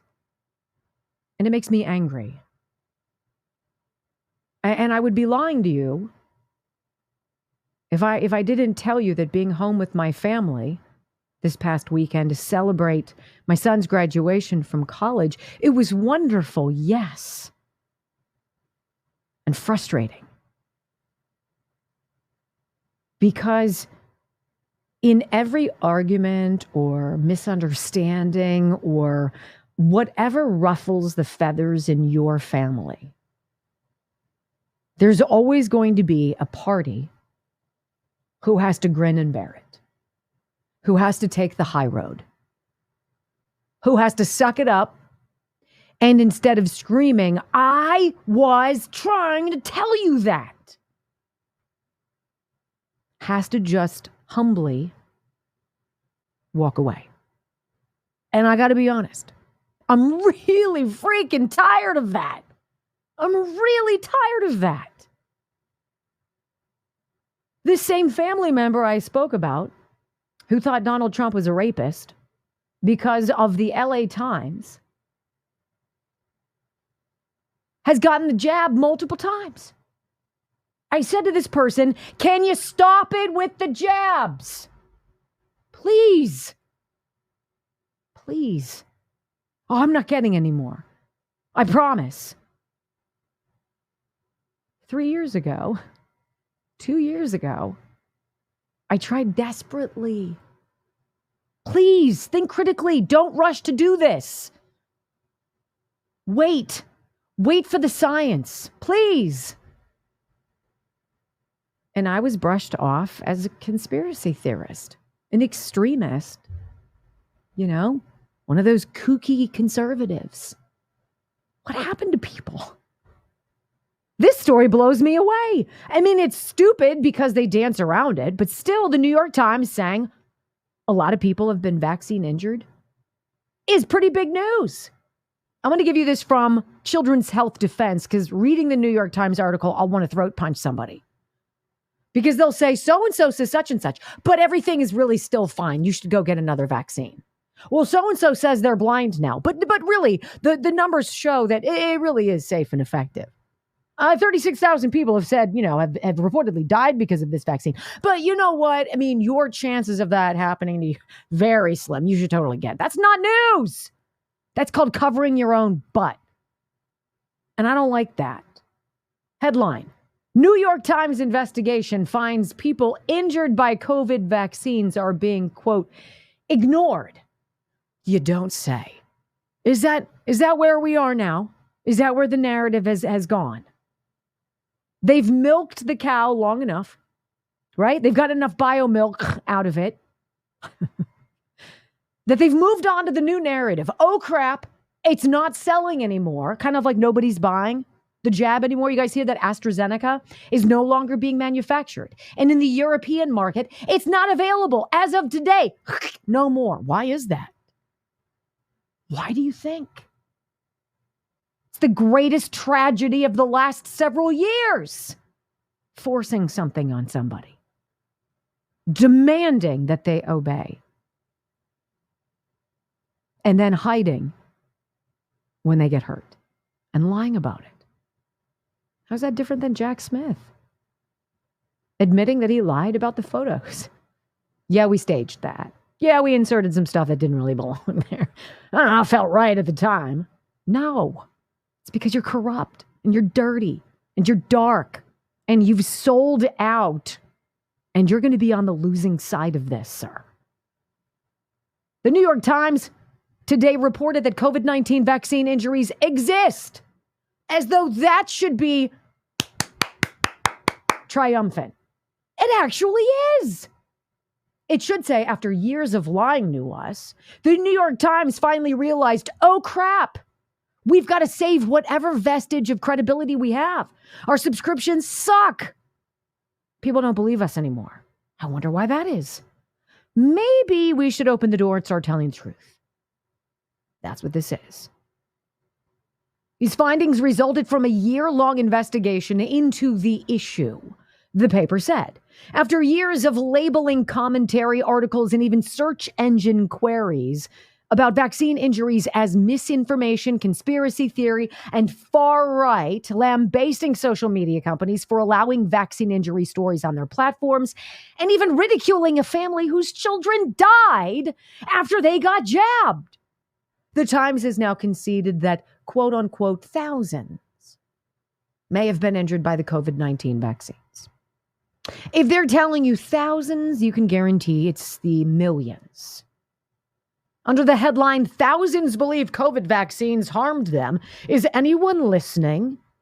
Times reporter Arpuva Mandavili reported that the injuries aren't unexpected because, quote, all vaccines have at least occasional side effects. Dancing. They're dancing. Because I will do it again. These, my friends, as I go through the pages, and the pages single-spaced, 9 pages of known adverse outcomes and events after the first phase of this clinical trial. Why weren't you told about all those? Because you probably wouldn't have gone out and gotten that shot, or all 8 of them since. Little too late, New York Times. The Times also published 2 commentaries related to the investigative feature. One summarized key takeaways from the investigation, and the other reassured readers about the safety of vaccines and downplayed the injuries. Look, when I was waiting in Charlotte with my family to get back to Pittsburgh to wake up at 2:30 in the morning and to prepare for this program, all I needed to know from the gate agent, is this flight going to be canceled? Because if that's the case, I need to freaking scramble. Please, tell me. Nothing. That gate agent for American Airlines acted the same way Karine Jean-Pierre acts when representing this administration, or anything that's coming out that's newsworthy. We're not going to really tell you the story. We'll hint around a few things. But all we know how to do is lie, or stonewall, or slow walk, or run out the clock. In my individual family, I have a brother-in-law who suffered a potential ocular stroke. I had a nephew who was hospitalized for strange, abnormal reasons at a very young age after being fully jabbed. I have another brother-in-law who is having some issues with his heart. My own flesh and blood. Had to speak with my husband after having issues, cardiac as well. It's all well and good that the New York Times wants to come out and say, you know what? Maybe we should actually listen to these people who we've crapped on for 3 years. But when you lose your vision, or you're Justin Bieber and half your face doesn't work anymore, or you're Celine Dion who can sing like a freaking angel, and likely never will again because she suffers oddly from some weird statue syndrome, which is located on page 5 of the adverse events that we knew about before this got pushed out. Too little ain't good enough. And so now, here's Chris Cuomo, Hacky McHackmore. The guy who pretended to have COVID that he was isolating in his freaking basement, who pretended to come out of his hyperbaric chamber with a CNN camera rolling on him as he was so excited to see his family, even though everybody knew he had been out and about riding his bike. He was in the Hamptons on vacation while he was quote unquote quarantining, to the point where somebody in the neighborhood was like, hey, aren't you supposed to be quarantining? And Chris Cuomo went nutty on him, called him all these names. Right? And we were supposed to believe that he had been isolating in his basement. I survived COVID. Now he's coming out and saying, yeah, I've been vaccine injured too. Sounds kind of bandwagony, doesn't it?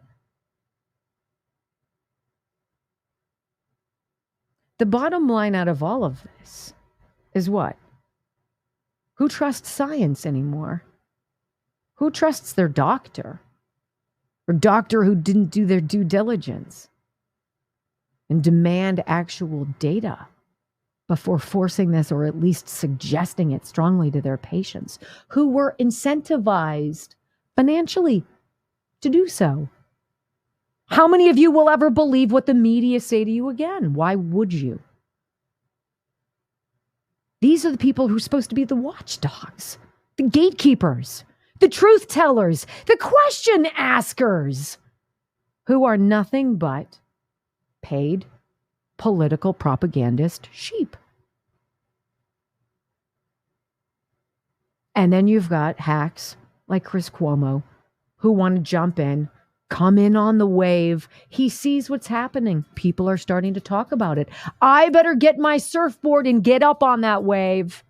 Seems like it's the trendy thing to do. $100 right now. We're going to start hearing about all sorts of famous people who think they've been injured too. Guaranteed. When we come back on the Wendy Bell radio program, I shared with you the idea of Chicago black voters saying, don't think this is a blue city, yo, because we're going red all the way. Don't take my word for it. You're going to hear it from them next on the Wendy Bell Radio Network.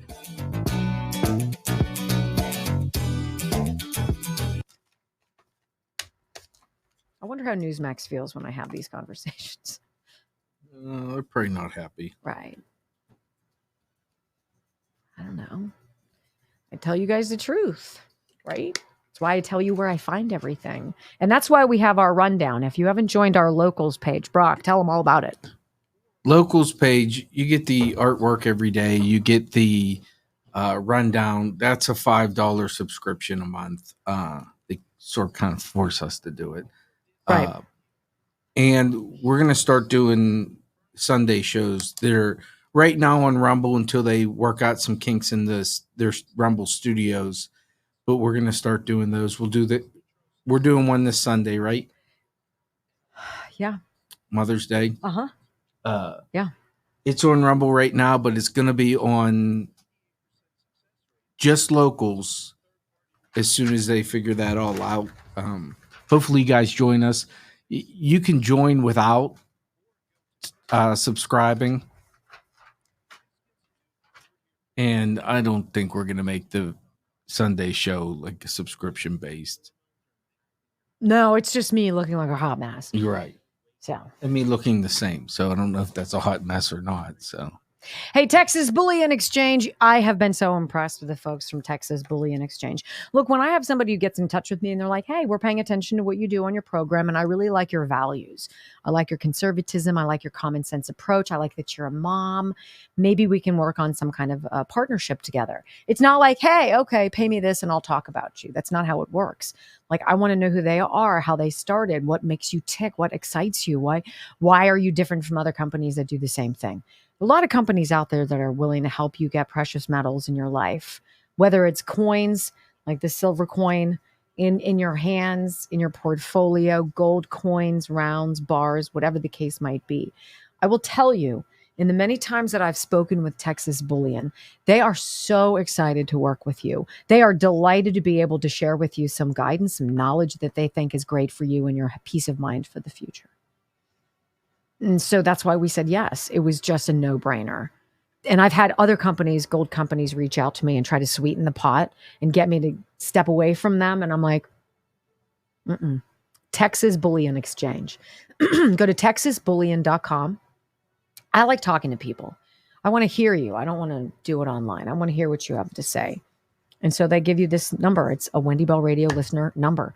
855-927-5557. 855-927-5557. Call. Say, hey, I don't know enough about this. Gold, silver, palladium, platinum. Help me. What do I do? What do I need? What do you recommend? Because everybody's different and they're going to treat you that way.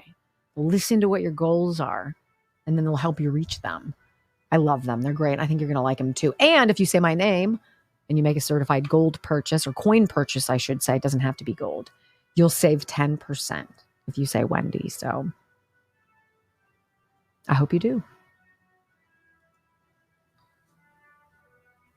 And the Sunday show, no, is not on the app. Just strictly, it's going to be as soon as, like I said, as soon as they get their studios up and running, it's just going to be on locals. It's just for, which is nice for us. I don't know if I'm going to assume Wendy agrees because the chat doesn't go as fast, so we can keep an eye on the chat at the same time.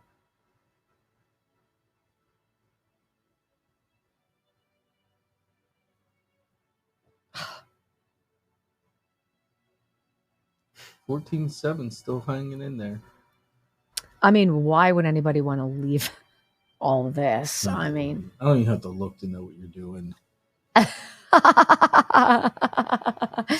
Was I right? Don't hate me because I'm fabulous. Duh.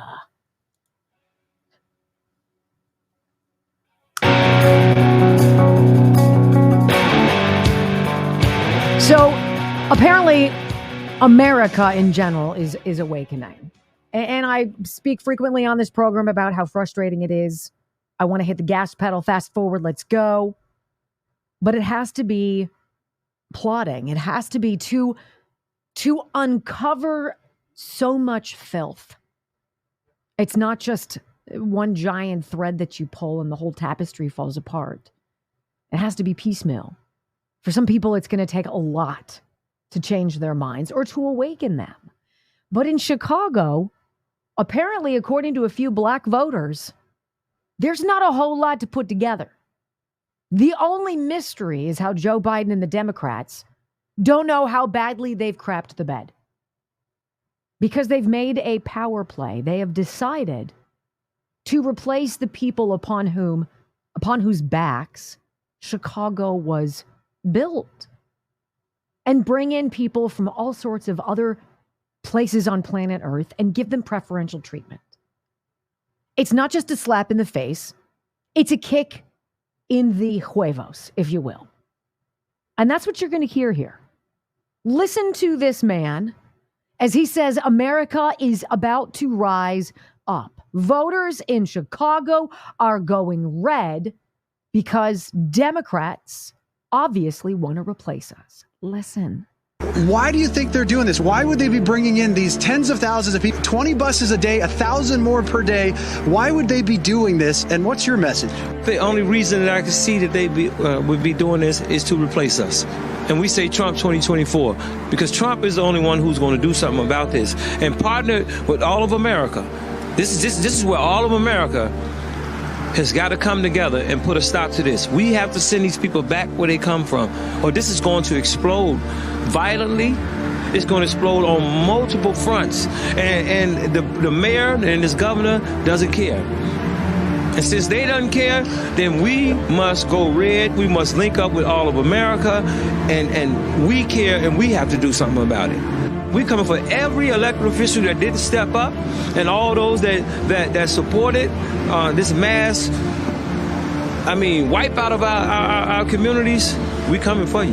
By the time Trump gets ready to run in November, Chicago is going to look like a sea of red. When that Democratic National Convention get here, you're going to see so many red T-shirts that you're going to think you're in Texas. Enough is enough. We just can't give it away to foreign nationals. No other country's going to allow us to come in and do the same thing that's happening here. You have American citizens of African American descent that have built this country and built the great city of Chicago. They are the broad shoulders that have built this city, and they are being disrespected by the Biden regime, the entire uniparty, the globalists, because now they're forcing illegal alien invaders into a city that doesn't have the resources to care for its citizens in healthcare, in education, in police protection, in economics, and anything. And now they have to bear the brunt to it. And they're too gutless. These progressive whites that run this deal are too gutless to have them in there, just like they're not in the Upper East Side of New York or the Upper West Side. They're not out by Northwestern University. It's something in their minds that makes them believe that they'll do this to us and we do nothing in return. This is not just for Chicago for us. We've reached all across the country to send them a message. We're going to flip America red. We're going to send the strongest message to the Democratic Party that Black America, Black Chicago has ever seen. Black America is about to rise up. Now that we are the mothers and fathers, we're saying Trump 2024 across America.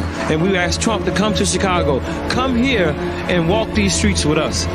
And we'll put thousands behind him as he walks the streets. And that's a fact. That's a promise. What? Look, these voters have been used and abused for generations. It took them being replaced. Their community centers being co-opted, their kids being kicked out of the safe spaces in their zip codes where crime under crap Democrat laws and rules can go rampant. And they've watched illegal immigrants replace them. Did you guys hear what Kathy Hochul said? You got to hear this. Oh boy, Brock. Young Black kids growing up in the Bronx who don't even know what the word computer is. They don't know. They don't know these things. And I want the world open up to all of them, because when you have their diverse voices innovating solutions through technology, then you're really addressing society's broader challenges. What? Young Black kids in the Bronx don't know what the word computer is? It's like saying, if you don't vote for me, you ain't Black. Is everybody seeing and hearing who the real racists are among us? Sure sounds like it, at least. Kathy Hochul quick to backpedal and say, I probably shouldn't have said that. That's not what I meant. Really? And you guys still want to beat the drum of Charlottesville. Isn't that rich? When we come back, hour number 3 of the Wendy Bell radio program, another DEI hire bites the dust. This is a biggie.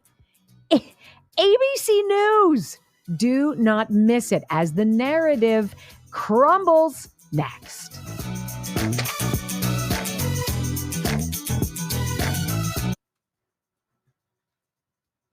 So I know we have a lot of new people paying attention right now. Welcome to you. I'm so excited that you're here. I represent a movement, and I'm part of it, and so is Brock. It's called Patriot Switch. And Patriot Switch is an idea. It's an idea about you spending your money instead of at Target and Walmart and Amazon and Kohl's and other places like that, Home Depot, buying the goods and stuff that you use to clean your house, to clean you and your family, anything that you would keep in your bathroom, anything that you would keep under your kitchen sink, any kind of a cleaning material that you would use for your clothing, your dishes, anything that you and your family use. Moving your money away from the companies that boldly and brazenly don't care about you and poo on your values. And instead saying, you know what? I'm done with you. I'm Bud Lighting you. We're moving to a different brand. We've got that brand. It's American made, 40 years old, family, faith, and freedom, a family run business. It's based in Idaho Falls. I've been there. I'm a part of it. I've watched what happens, how it works, who works there. I've watched the 450 different products that they make, from soap to mascara to dishwashing detergent to you name it, deodorant, toothpaste, they make it.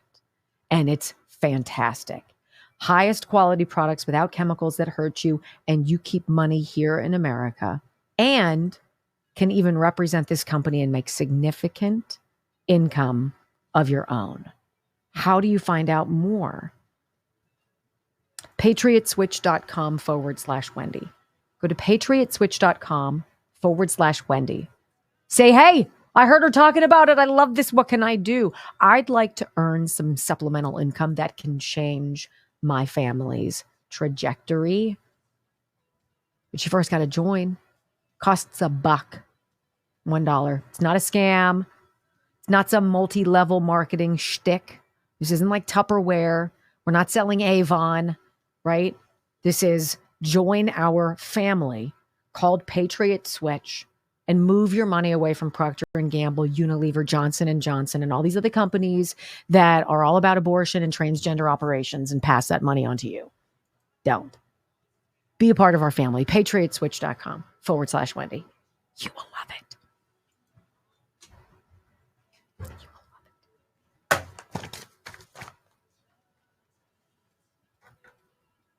So what's going on, Brock? Nothing. That's it? That's all I have. That's all you got? Yeah, that's all I got. Let's see. 14.6. That is still bananas. I'm super excited that you guys are here. Thank you for hanging with us. We have fun. This is what we do every day. 3 hours a day. And I have a Newsmax show on the weekends. And Newsmax takes these last 2 hours of the program on their free channel called N2. I lied to you this morning. Why? I said I didn't get on the scale. I did. I felt bad because I gained 3 pounds while I was in Gettysburg. So then you starved yourself all day yesterday? No, I had chili. So a lot of you new eyes here, okay? New eyes. Brock is a figment of his former self. Well, he had lost 60 pounds going with Dr. Darren Dubiak's Body by Aim 360 program. It's not about points. It's not about magic. You don't have to buy special foods. Every calorie isn't what you're paying attention to.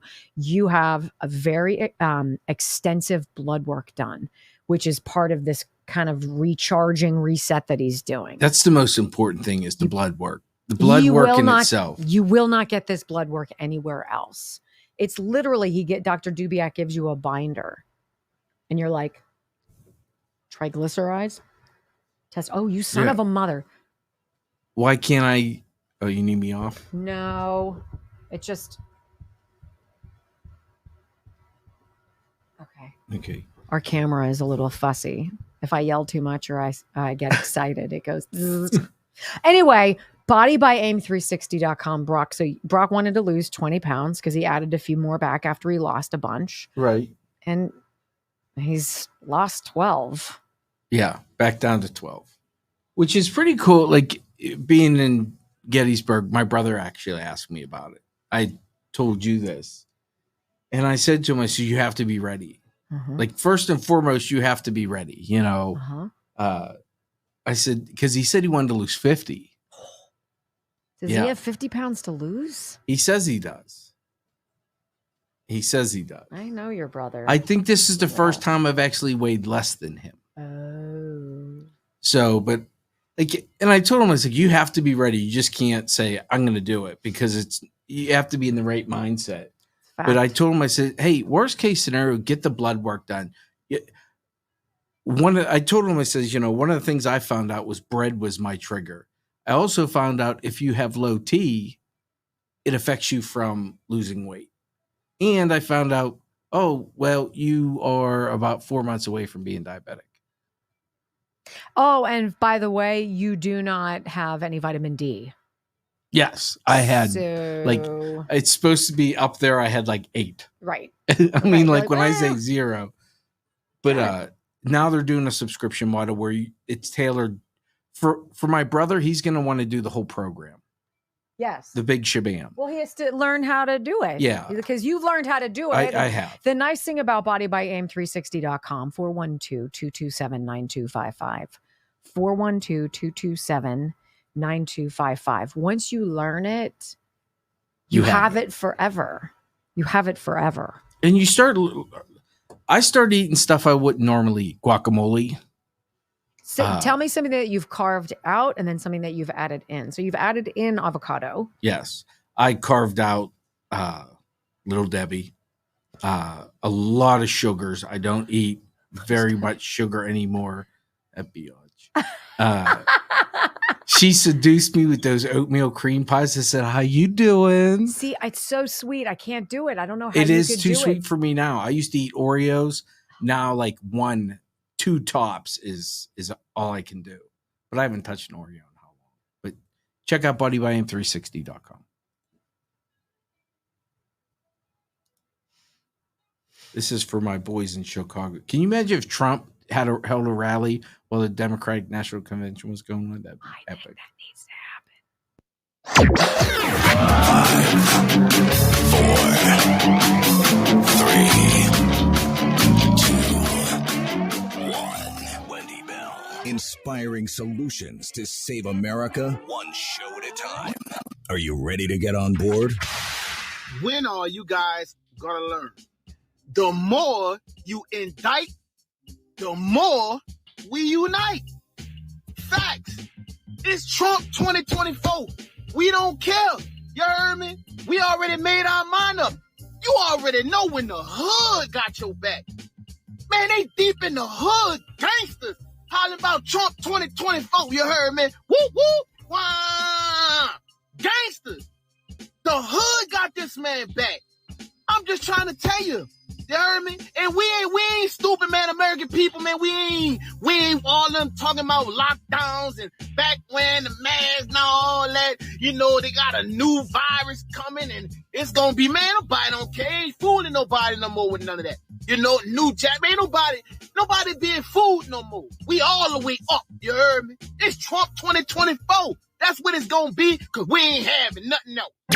From sea to shining sea, 3 hours of bold truth and excellence. The Wendy Bell Radio Program.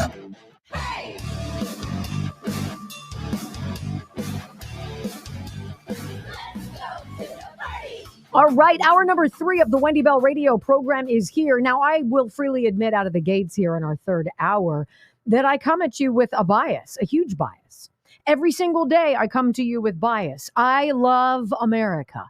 I'm the mother of 5 sons. I understand what my sons have been going through. 2 have graduated from college. 1 is on his way.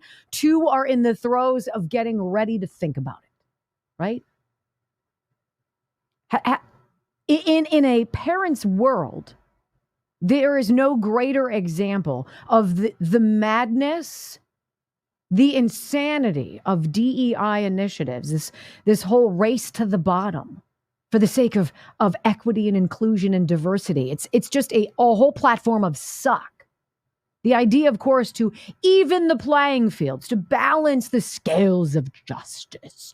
Bum, bum, bum. What it is stupid. Instead of promoting excellence, instead of encouraging at a young age, you can do what you want to do. You can be whatever you want to be. Children are taught they are a product of their zip code, that the system and the man have them down, that they shouldn't probably even work. Why try? You're not going to get anywhere. What a horrendous message. What an anti-American message. So we're sitting at dinner Saturday night, hours after our son has graduated from Loyola Marymount University.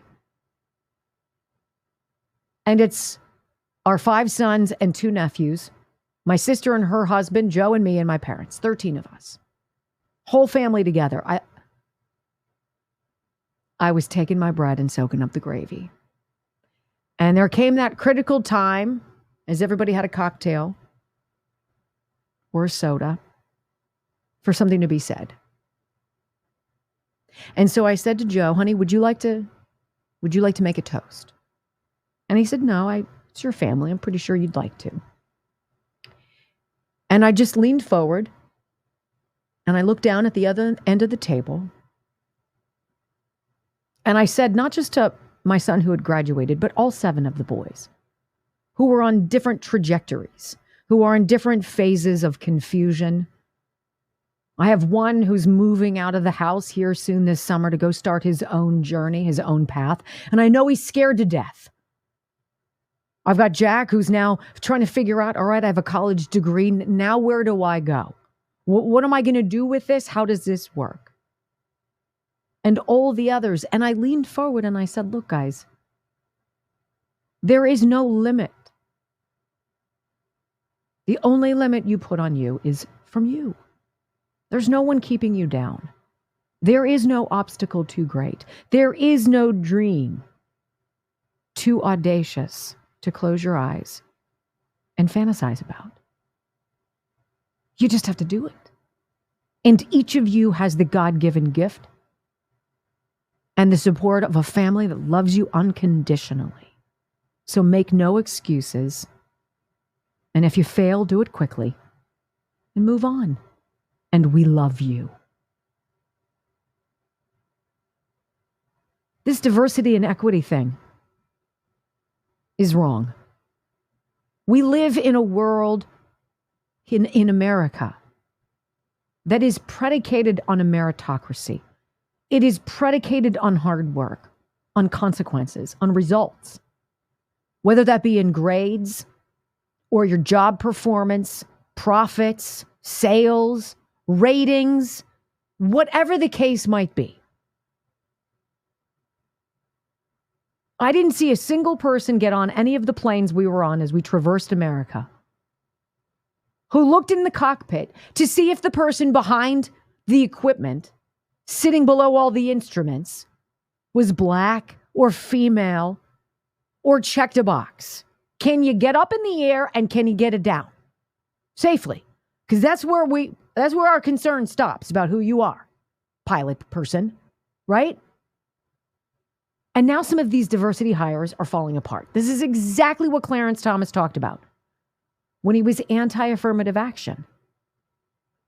He said, look, I don't think certain kinds of people need the rules to be bent for them. Because every time a black person then achieves something of status, whether it's a promotion or what have you, people will look in their mind's eye and say, yeah, I bet you they got an edge. What a horrible message to send to a group of people. Highly talented. You can't get there on your own. You need help. What? So when I saw this story about this new ABC News president, a woman who was widely acclaimed, this is 3 years ago, May of 2021, when they beat the drum of diversity. Oh, praise Jesus. There's a black woman we can put in this spot. Don't mind whether or not she's qualified. Don't worry about her track record. What do people say about her? Is she a newsroom leader? Is she someone who's focused on what matters? Or is she a box checker? Well, it seems as though she was a box checker because it didn't last very long. Daily Caller headline, ABC's, quote, historic diversity hire out of top spot amid rumors her incompetence shocked higher ups. Look, she's not incompetent because she's a black woman. She's incompetent because she's not equipped to do the job for which she was set up to fail to do. That is what DEI is. You want to see the watering down of colleges and universities? Allow a bunch of students who have been failed by and large by public schools and by Democrats who refuse to get behind the idea of school choice, where parents, irrespective of their zip code or bank accounts, get to choose where they want to see their child educated. So their child gets the best. Everybody should be able to get that. Instead of that, we now have a system that says, don't show your math work. That's racist, right? As long as you get the right answer, we'll let you move ahead to the next grade, which is why we have a crippling number of schools, entire schools, school districts, thousands of students with zero students who can do math or reading at grade level. So are we surprised by this woman? ABC News President Kim Godwin stepped down Sunday night following an investigation into her management of her network. Apparently, the overseer of the network, a woman named Deborah O'Connell, opened a corporate investigation into Godwin and other senior executives over the growing frustration among staffers, vacant top positions, and the drop in ratings at its prominent program, Good Morning America. Several people alleged Godwin dedicated more time to her profile than creating success in the news division, and that her mismanagement shocked O'Connell. This is from the Wall Street Journal. I have decided to retire from broadcast journalism, Godwin said in an email to the staff Sunday night, according to the Wall Street Journal. Anyone who's passionate about what we do knows there's no business like it. So this was not an easy or quick decision. But after considerable reflection, I'm certain it's the right one for me as I look to the future and prioritize what's most important for me and my family. Fact of the matter is, she wasn't qualified.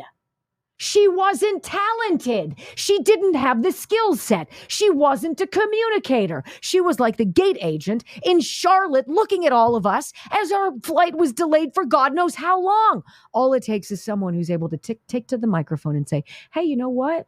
Here's what's going on. I'm going to communicate clearly to you. I'm going to tell you what my objective is. I'm going to tell you what my priorities are. This is our plan to get there. Hang tight with me. We'll get you across the finish line. Now I'm yours. But if you're going to bend the rules and you're going to choose somebody who doesn't have the knowledge, the skills, the people ability, or the God-given gifts to get it done, why are you putting somebody in that position? And now ABC News is in a conundrum. Oh, crap. Our ratings suck. Our people are miserable. Nobody's watching us because this Kim Godwin woman, who's a black woman, was very interested in a lot of DEI-related news stories.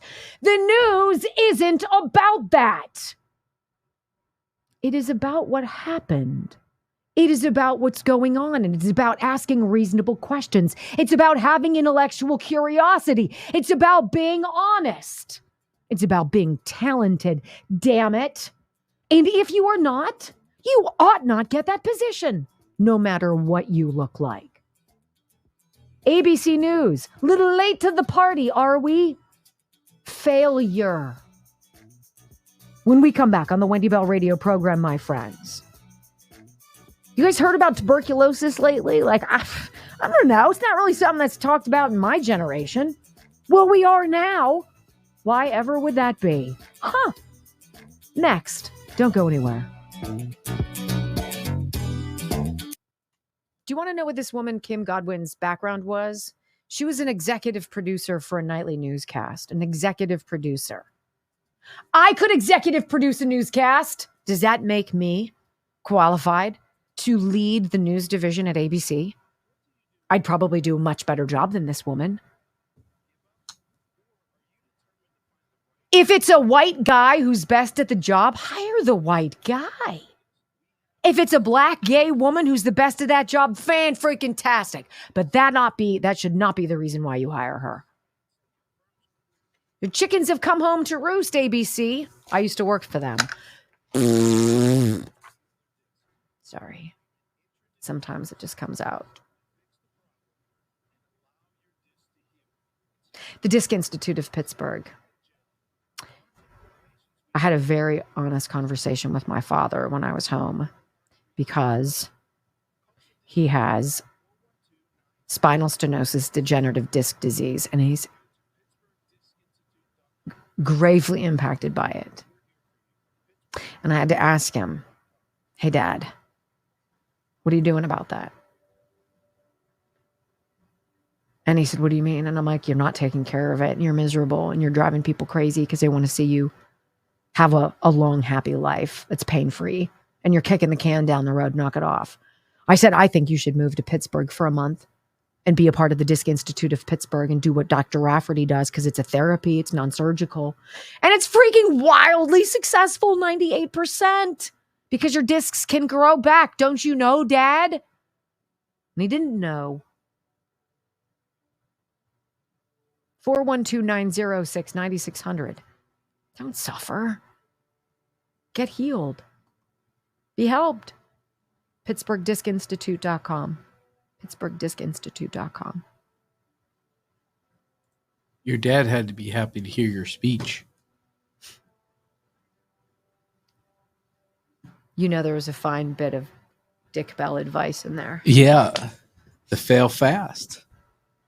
I've done that multiple times. I have. That has stuck with me since you told me he told you that. So it was a generational speech. He had to be happy that you heard him. I mean, hey, it's good advice. It is. It's great advice. If we would just teach.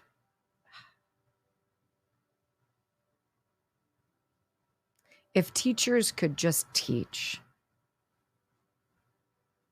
If we could do home ec. How about if parents could If we could teach? talk about basic economics. If we could talk about trade schools and different careers and possibilities and things you could do in your community to give back and to be fantastic, that could give you job skills forever.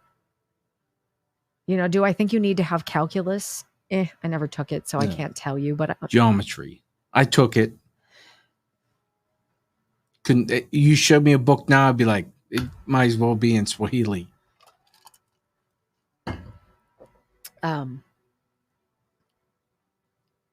We gotta get back on the rails, We gotta get back on track. This whole tuberculosis thing. How about just starting with a checkbook? Yeah. Balancing your money.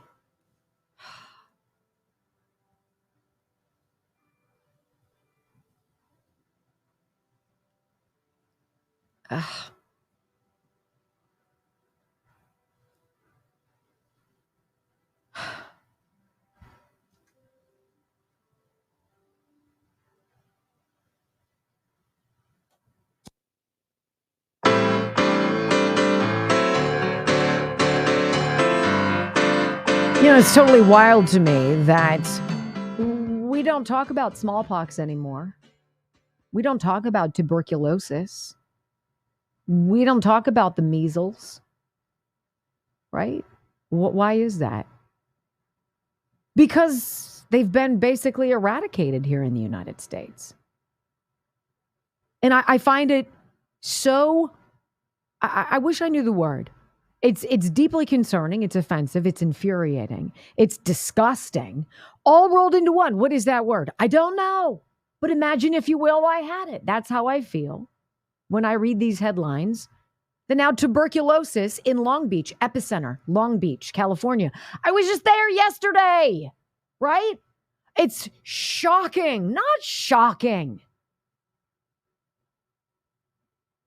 When you take a scientific experiment, and you have all these control mechanisms, and you have certain variables.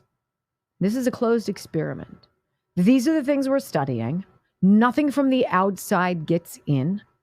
It's not going to be corrupted or contaminated, because we need to extrapolate something serious from this. Well, that kind of goes to crap when you welcome in 8 or 10 million people from foreign countries all around the world who don't have the science and technology that we have, who bring God knows what into our country. And lo and behold, it's so wild. We have a tuberculosis problem in California, and now it is spreading in the year 2024. Why ever would that be? This is in andmagazine.substack.com. Our friend Sam Fatt is writing this. Wildfire. Tuberculosis detected now nationwide. Was it not that long ago that we were told we were bad parents if we didn't rush out and get our kids vaccinated? That we were greedy, capitalist extremists. If we didn't browbeat everybody in our orbit to go out and do exactly what the government said to us and get that vaccine, and damn it, you better do it now and you better prove it. How dare you walk into my restaurant if you can't prove you've been fully vaccinated? My, how a few years can change things. Wait, you don't know who these people are, let alone what diseases they're bringing with them? Is that shocking? Of course not. An outbreak of tuberculosis in shelters in San Diego, which would be the epicenter of the border crisis where tens of thousands of illegals have simply been dumped on the street. Long Beach, California, has now declared a public health emergency following an outbreak of TB in a shelter there. Officials report that so far they believe they're dealing with 170 cases of exposure to tuberculosis. Likely the tip of the iceberg. That's what they know of. Individuals infected with it often don't show symptoms for some period of time afterward. That means the number of people carrying tuberculosis who contracted it in city shelters, almost certainly the number is much higher than so far determined. Where those individuals are at present is unknown. Unknown. Keep in mind, pondering that point that the Biden administration has not only brought in millions of individuals from countries where TB is common, but then at taxpayer expense has flown these individuals all over the country so that they can get all of us infected too. That's, what is that, Bidenomics? Is that finishing the job? Is that Joe Biden's dream? What part of their model was this a part of? And I have to tell you, it'll probably be part of a longer segment later. Can you believe that John Legend, who gave the keynote address at graduation in California on Saturday, he couldn't keep it on just a message of uplifting the students, of being audacious and dreaming. This is a talented young man who himself has Grammys and Tonys and Oscars and Emmys. The guy is ridiculously talented, who quoted Donald Trump calling illegal immigrants vermin. I almost got up and walked out, my friends. I almost got up and I could.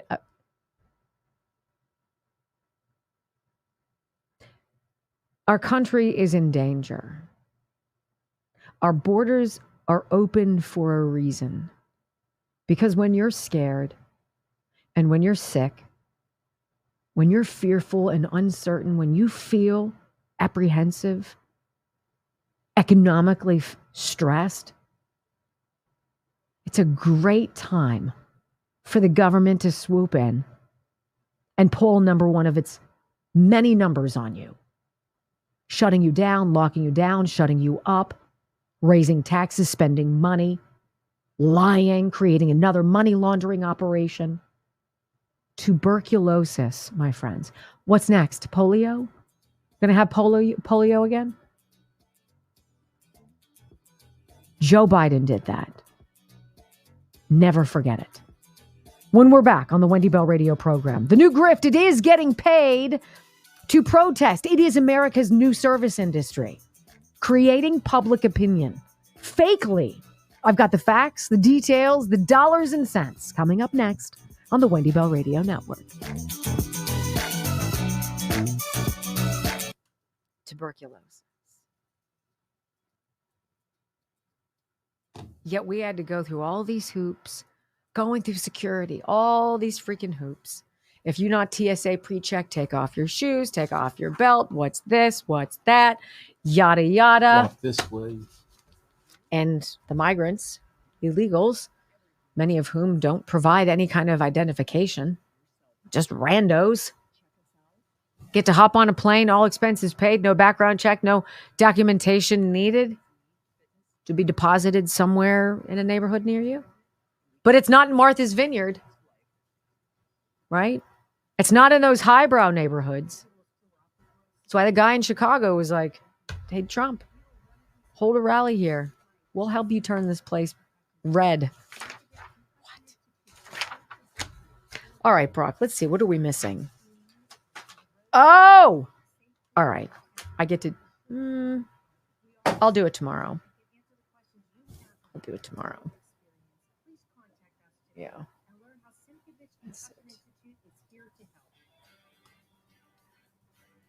All right. I think we're cool, Brock.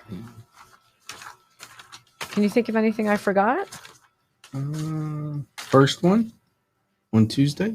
Yeah, I did the first one on Friday, so I switched those around. Oh, okay. So that's the only reason why I didn't do it. But yes, you're correct about that.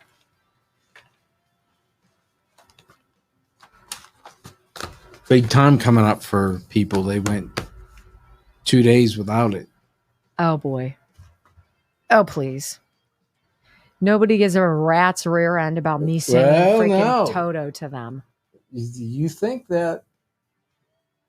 You guys want to be sung to? Is that right? Is that the prevailing narrative here? Yeah. I doubt it.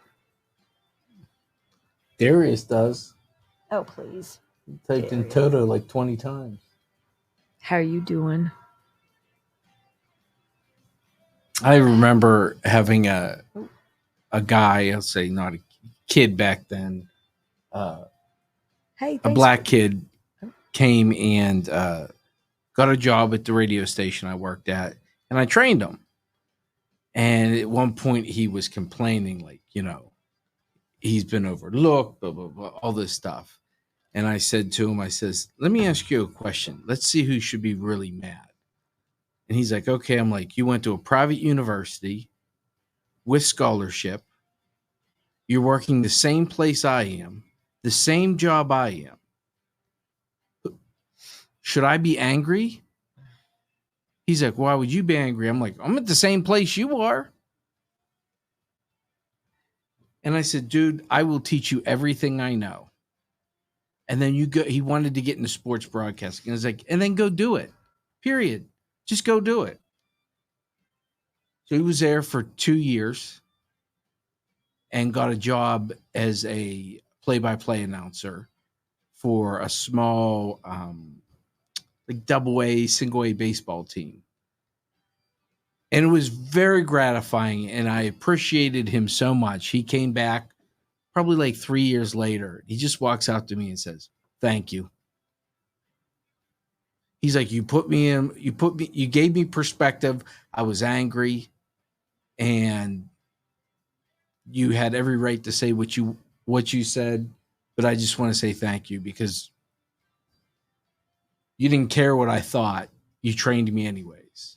And I said, dude, you did the work. Like, just don't be angry. How long after that did I come in and save you from that place?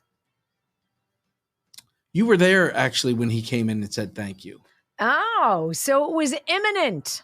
So. It was imminent. Now George Soros has bought the place. So glad I got you out of there just in the nick of time. Wow. It's all about me, Maybe Brock. I saved you.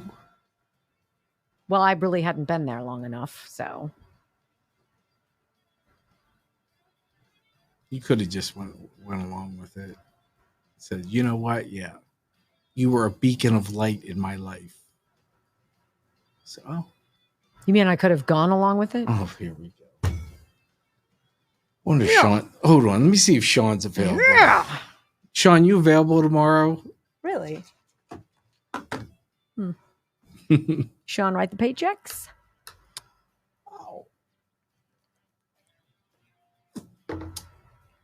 Wow. He missed me. Thank you so much for the $10. Look at you go. S. Bradstreet. Hi. Thank you, Wendy. Wish it could be more. We'll give more again later. That's not necessary. 344. That's amazing. Thank you. Can we get 60 for 3.5? All right, you ready? 15 down, 16. You ready? Big time. It's not a big 4 days. They haven't heard it. More haters than normal today. Yes. Wendy can be my beacon any day. Hi, Darius. Do it like you mean it. Wow. Do it like you mean it. because I phone it in so commonly. That's good to know. Wow. Uh-huh.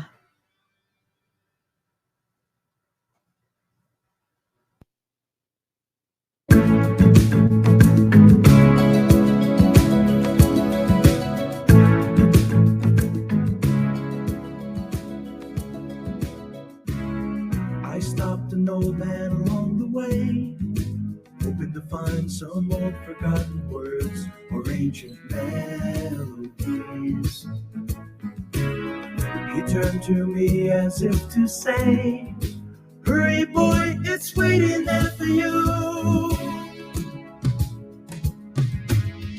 Gotta take a lot to drag me away from you. There's nothing that 100 men or more could ever do. I miss the rains down in Africa. Gotta take some time to do the things we never had.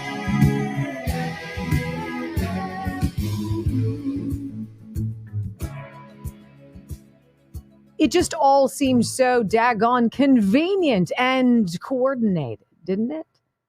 This rapid wildfire spreading across college and university campuses that all sounded alike, looked alike, were alike, because they were alike. They were funded by dark people who want to do dark things to this country, who hate Jews and hate you if you love what we have here. And I have to be honest with you, industry in America is becoming almost exclusively service-based. People have their groceries delivered to them. Service. People order all sorts of food and have it delivered to them. Service. You go out, you need something done, hair, nails, whatever, tip, service. People who drive you here or there, service. We are tippers. I am a tipper.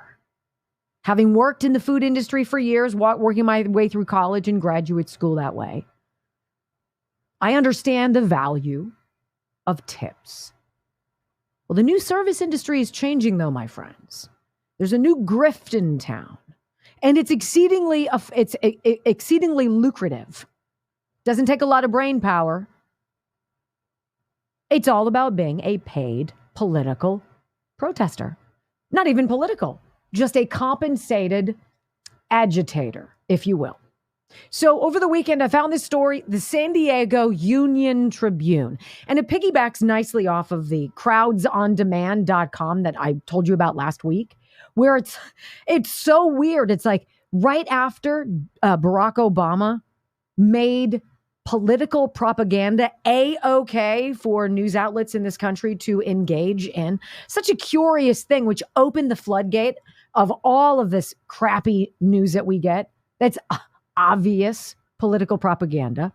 This Crowds on Demand, shortly thereafter, opened its doors.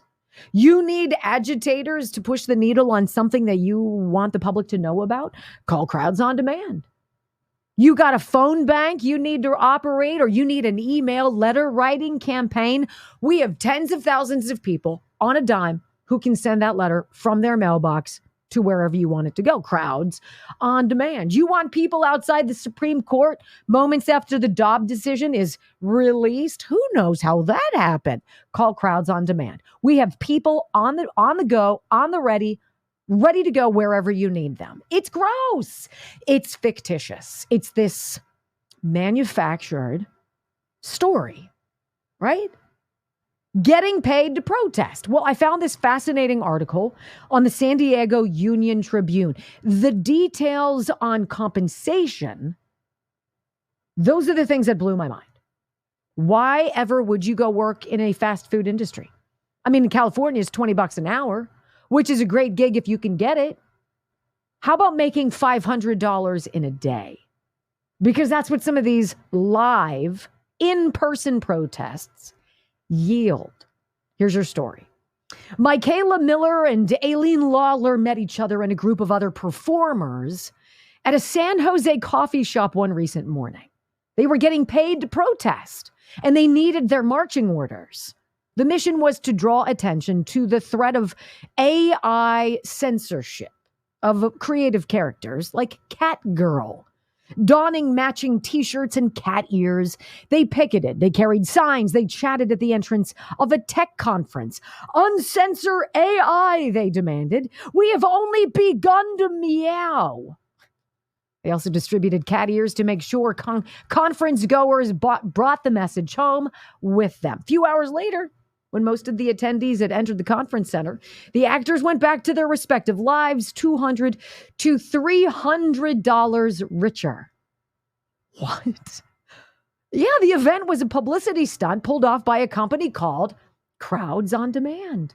The site hires actors and activists at rates starting at $25 to $30 an hour. What were you making at your first few jobs there, Bob? Were you making that? Were you... 20 years in, were you making 30 bucks an hour? Yeah, I fell a little short there. Where did you? I should have joined the crowd. Crowds on demand. They hire actors and activists, $25 to $30 an hour to maybe just staff a telephone bank, maybe to do an email or a letter writing campaign. You could do that, right?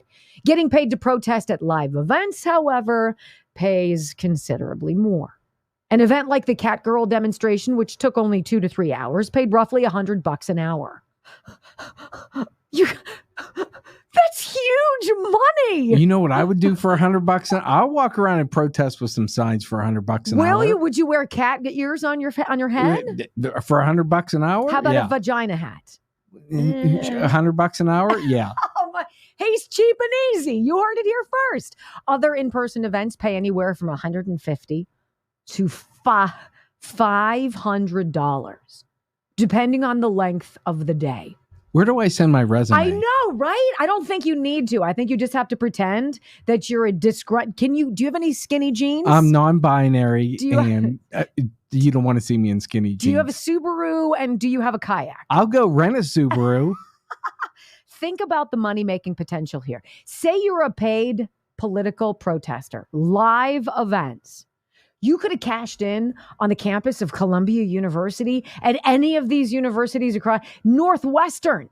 You could have bounced from place to place to place and made buku money. Thousands of dollars. Why get a real job? We work all across the country and pay substantially above any minimum wage in any state, says Adam Swart, the founder and CEO of Beverly Hills-based Crowds on Demand. We want really good people who reflect really positively on what the client wants. You just don't get that for $15 an hour. Shoot, you can't even get a Big Mac for that anymore. I wonder if they're $10.99 I don't know. or if they take taxes out of that. Can you imagine if they're just like Venmo, bloop? I bet. Better not be over $600. I know. That's what I'm saying. Why do you think it goes up to $500, my brother? Launched in 2012, Crowds on Demand is a guerrilla marketing company that does far more than enlist actors to protest. They draw attention to everything from political issues to new companies and new products. And in so doing, it hires thousands of protesters and performers each year from all over the country. Need a flash mob? A crowd of adoring fans, reporters, and photographers for your red carpet event? Outraged citizens for your protest? Maybe a packed audience for your speech? Acolytes for your new product? You define the need. Crowds on Demand brings people who are getting paid to protest, petition, and otherwise perform. Ew. It's all making sense. The idea behind what they do is that a crowd draws a crowd. And often it also draws media attention. You get enough people carrying picket signs, news vans pull up. That can make your niche issue play to a wider audience where you could gather real support and apparently some real compensation. Likewise, businesses launching new products and services often need buzz to boost interest and sales. I mean, I get it, but it's so fake. It's manipulation. It's phony baloney. There's nothing authentic about this. It's creating the illusion of something that's going on that's not going on. How much of that is the entire world in which we live right now? The simulation you might feel like you're in, where every day seems oddly predictable and disappointing. Even if your business is great, you will fail if nobody knows about you, says a 25-year-old college student who frequently works with crowds on demand. We're here to get the ball rolling. Fake news, fake reality, fake data, fake science, fake jobs numbers, fake prosecutors, fake allegations, fake criminal cases, fake rape victims, fake judgments. What's real anymore? One tech company, it says, sought recognition at an industry conference but couldn't afford a conference sponsorship. So, of course, what did they do? They enlisted dozens of actors dressed as limo drivers to hold up signs with the company's logo at the airport. Freelancers also waved company banners near the convention center's entrances. It all made the company seem big and prosperous. The tech firm's booth ended up packed with interested conference goers, and an industry publication wrote a feature on the company. I always try to get our clients a return on their investment. This is the new gig economy. Getting paid to protest is also a great part-time job. The hours are flexible. The work is interesting. Performance art can be fun. Better still, it's sometimes remarkably well paid. One of these guys said he earned more than $10,000 doing 20 gigs for one individual company. All of it kind of fake news, all to create the illusion of success, of profitability, of marketability, of something that's of value. How is this any different than what they've told us about our economy? The Bidenomics, it's great. Crowds on demand, cue them. You know, I might have to sit on a bit of audio. Maybe I'll play it for you after this break. Because while this idea of getting paid to create buzz, to pull a fast one, if you will, to manipulate the public's consciousness, that's one thing. But you need to hear something that's truly breathtaking about Joe Biden's top economic advisor, who cannot explain basic economic policy when asked. Why ever would that be? Because the guy had a major in theatrics, not in finance. Jared Bernstein. I have an audio soundbite you must hear before the end of today's show. It'll make so much sense and connect all these dots coming up next on the Wendy Bell Radio Network.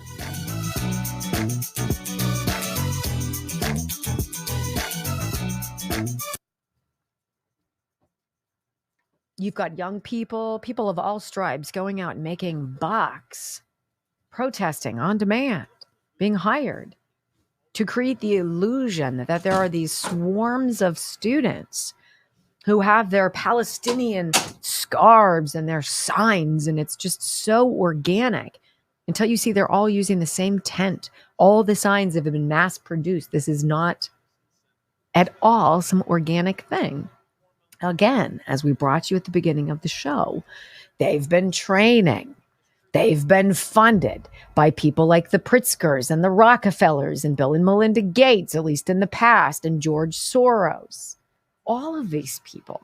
So shocking, isn't it? No, because you're living in an alternate universe. It's so clear. So this is going to be Biden's chief economic advisor. And he's asked a question. Why does the United States borrow its own money? Why are we borrowing from China? What are we doing? How does that work? Explain that bit of economic wizardry to us. And Jared Bernstein, Joe Biden's chief economic advisor, who doesn't know what the hell is going on any more than that woman at ABC News knew how to run a television network, right? Put in a position for whatever reason, because he lies better than everybody else or whatever the reason might be. But when asked basic economic dollars and cents inflationary policy, he's incapable of explaining what happens. It's because of people like that, because of death of the meritocracy, right? That we are where we are. And you're supposed to just go along with it and just be like, all right, whatever, right? No.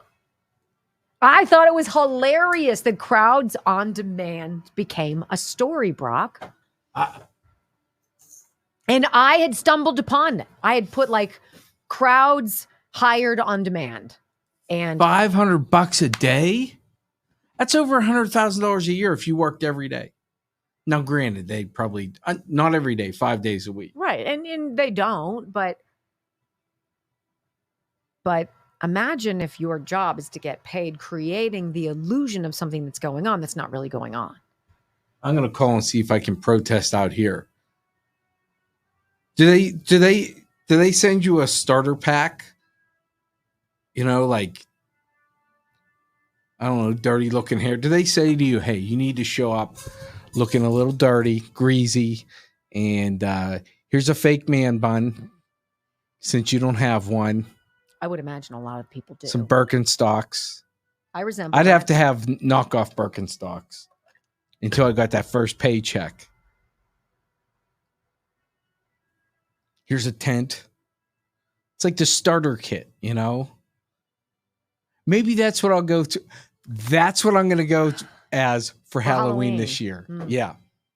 What? News lady's got king size Snickers. I'm going as a paid protester. Are you? Yeah. Well, you have to choose a cause, or we can just start accumulating a bunch of them. What? What's your cause? I mean, who cares? What do you mean, who cares? I'm just going to go as, I don't know. I'll just dress the part. How about that? I can't wait. I'll have a sign. Outfit. You have to be kind of disheveled, so don't shave for many days. Maybe a couple weeks. Well, I don't know if I can do that. You don't like the itch. I don't.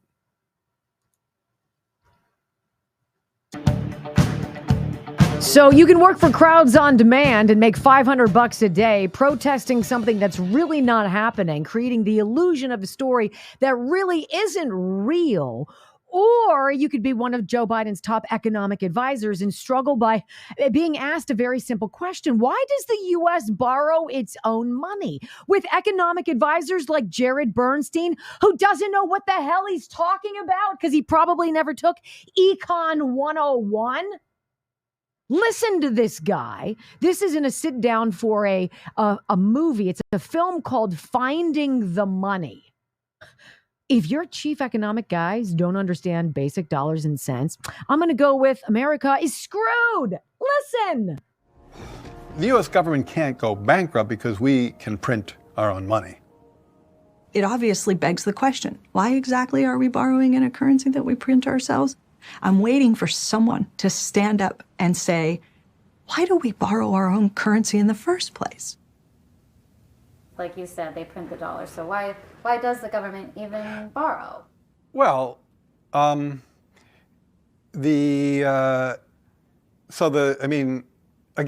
some of this stuff gets, some of the language that some of the language and concepts are just confusing. I mean, the government definitely prints money, and it definitely lends that money, which is why the government definitely prints money, and then it lends that money by selling bonds.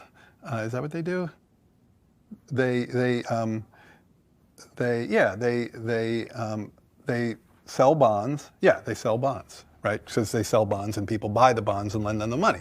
Yeah. So a lot of times, at least to my ear with MMT, the language and the concepts can be kind of unnecessarily confusing, but there is no question that the government prints money and then it uses that money to I guess I can't really talk. I don't get it. I don't know what they're talking about. Like, because it's like the government clearly prints money. It does it all the time, and it clearly borrows. Otherwise, we wouldn't be having this debt and deficit conversation. So I don't think there's anything confusing there. What the hell was that? We print money. Well, it's bonds. Is that how it works? I don't. Well, mate, you know what that sounded like to me? Do you guys remember last week during the height of the Columbia protests in NYU? A guy with his phone went up to two girls. They're wearing their masks. They're out at NYU. They're chanting, go Palestine, down with Israel, whatever, from the river to the sea. And the guy's like, why are you doing this? And the girl says, what? Why are you doing this? Why are you here on this campus doing this? What is the point? What are you championing? And she said, well, we think that it's time to, I don't really know. We go to Columbia and they told us that they needed help here at NYU. So we just came. And then she says to her friend, why are we doing this again? And the girl's like, yeah, I don't really know. I wish I was more educated. What? All you need are crowds on demand, ladies and gentlemen. All you need are morons, right? Pretending that they know what they're talking about. And that is how you end up almost $35 trillion in debt. That's how you end up with inflation out the, you know what? That's how you end up with a Generation Z that's freaking broke, that has no idea if it's ever going to be able to afford the American dream, which shouldn't be all that hard to be able to save for your own home, to maybe save enough money to one day take a vacation, to be able to pay your bills, right? These are the people we have who are in charge, who want to tell you it's transitory. Oh, it's not really a big deal. It's just a small blip, just a little tick up and then it'll be back down. Oh, no. Vaccines are great for you. That's not where you. Oh, a few problems. Everything's going to be good. Oh, maybe they're not. Donald Trump, he's a rapist. Oh, that's right. There was no evidence that was corroborated. Oh, he did this, he did that. Oh, that's right. We got a corrupt prosecutor who should never have been a part of this, right? Oh, he's gagged. He can't go. Oh, I forgot. The judge in the case is completely conflicted because his wife and his daughter are connected to the DNC. And he gave money to Joe Biden. But other than that, honestly, everything that's going on, you can believe him. I'm sure. It's all right. How are you supposed to believe anything anybody tells you? Look, I'm going to go back to my analogy at the very beginning. If you haven't traveled, if you haven't flown in America recently, you haven't seen the great unraveling of what used to be something very special, to see the world, to visit new places and try new things, to broaden your horizons, to actually and literally go up to 30,000 feet.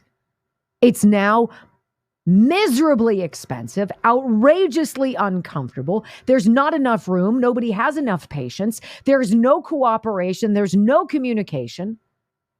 And it's by design to wear you down with incompetence, ineptitude, and fakeness, so that your eyes are a little blurry come November. It will work with some people, but as long as you stick here with us, we'll make sure you come through this flip side, educated, armed with information, and active. Ladies and gentlemen, we're so delighted you were here. I hope you come back tomorrow. Bring a friend. Until then, thanks and peace.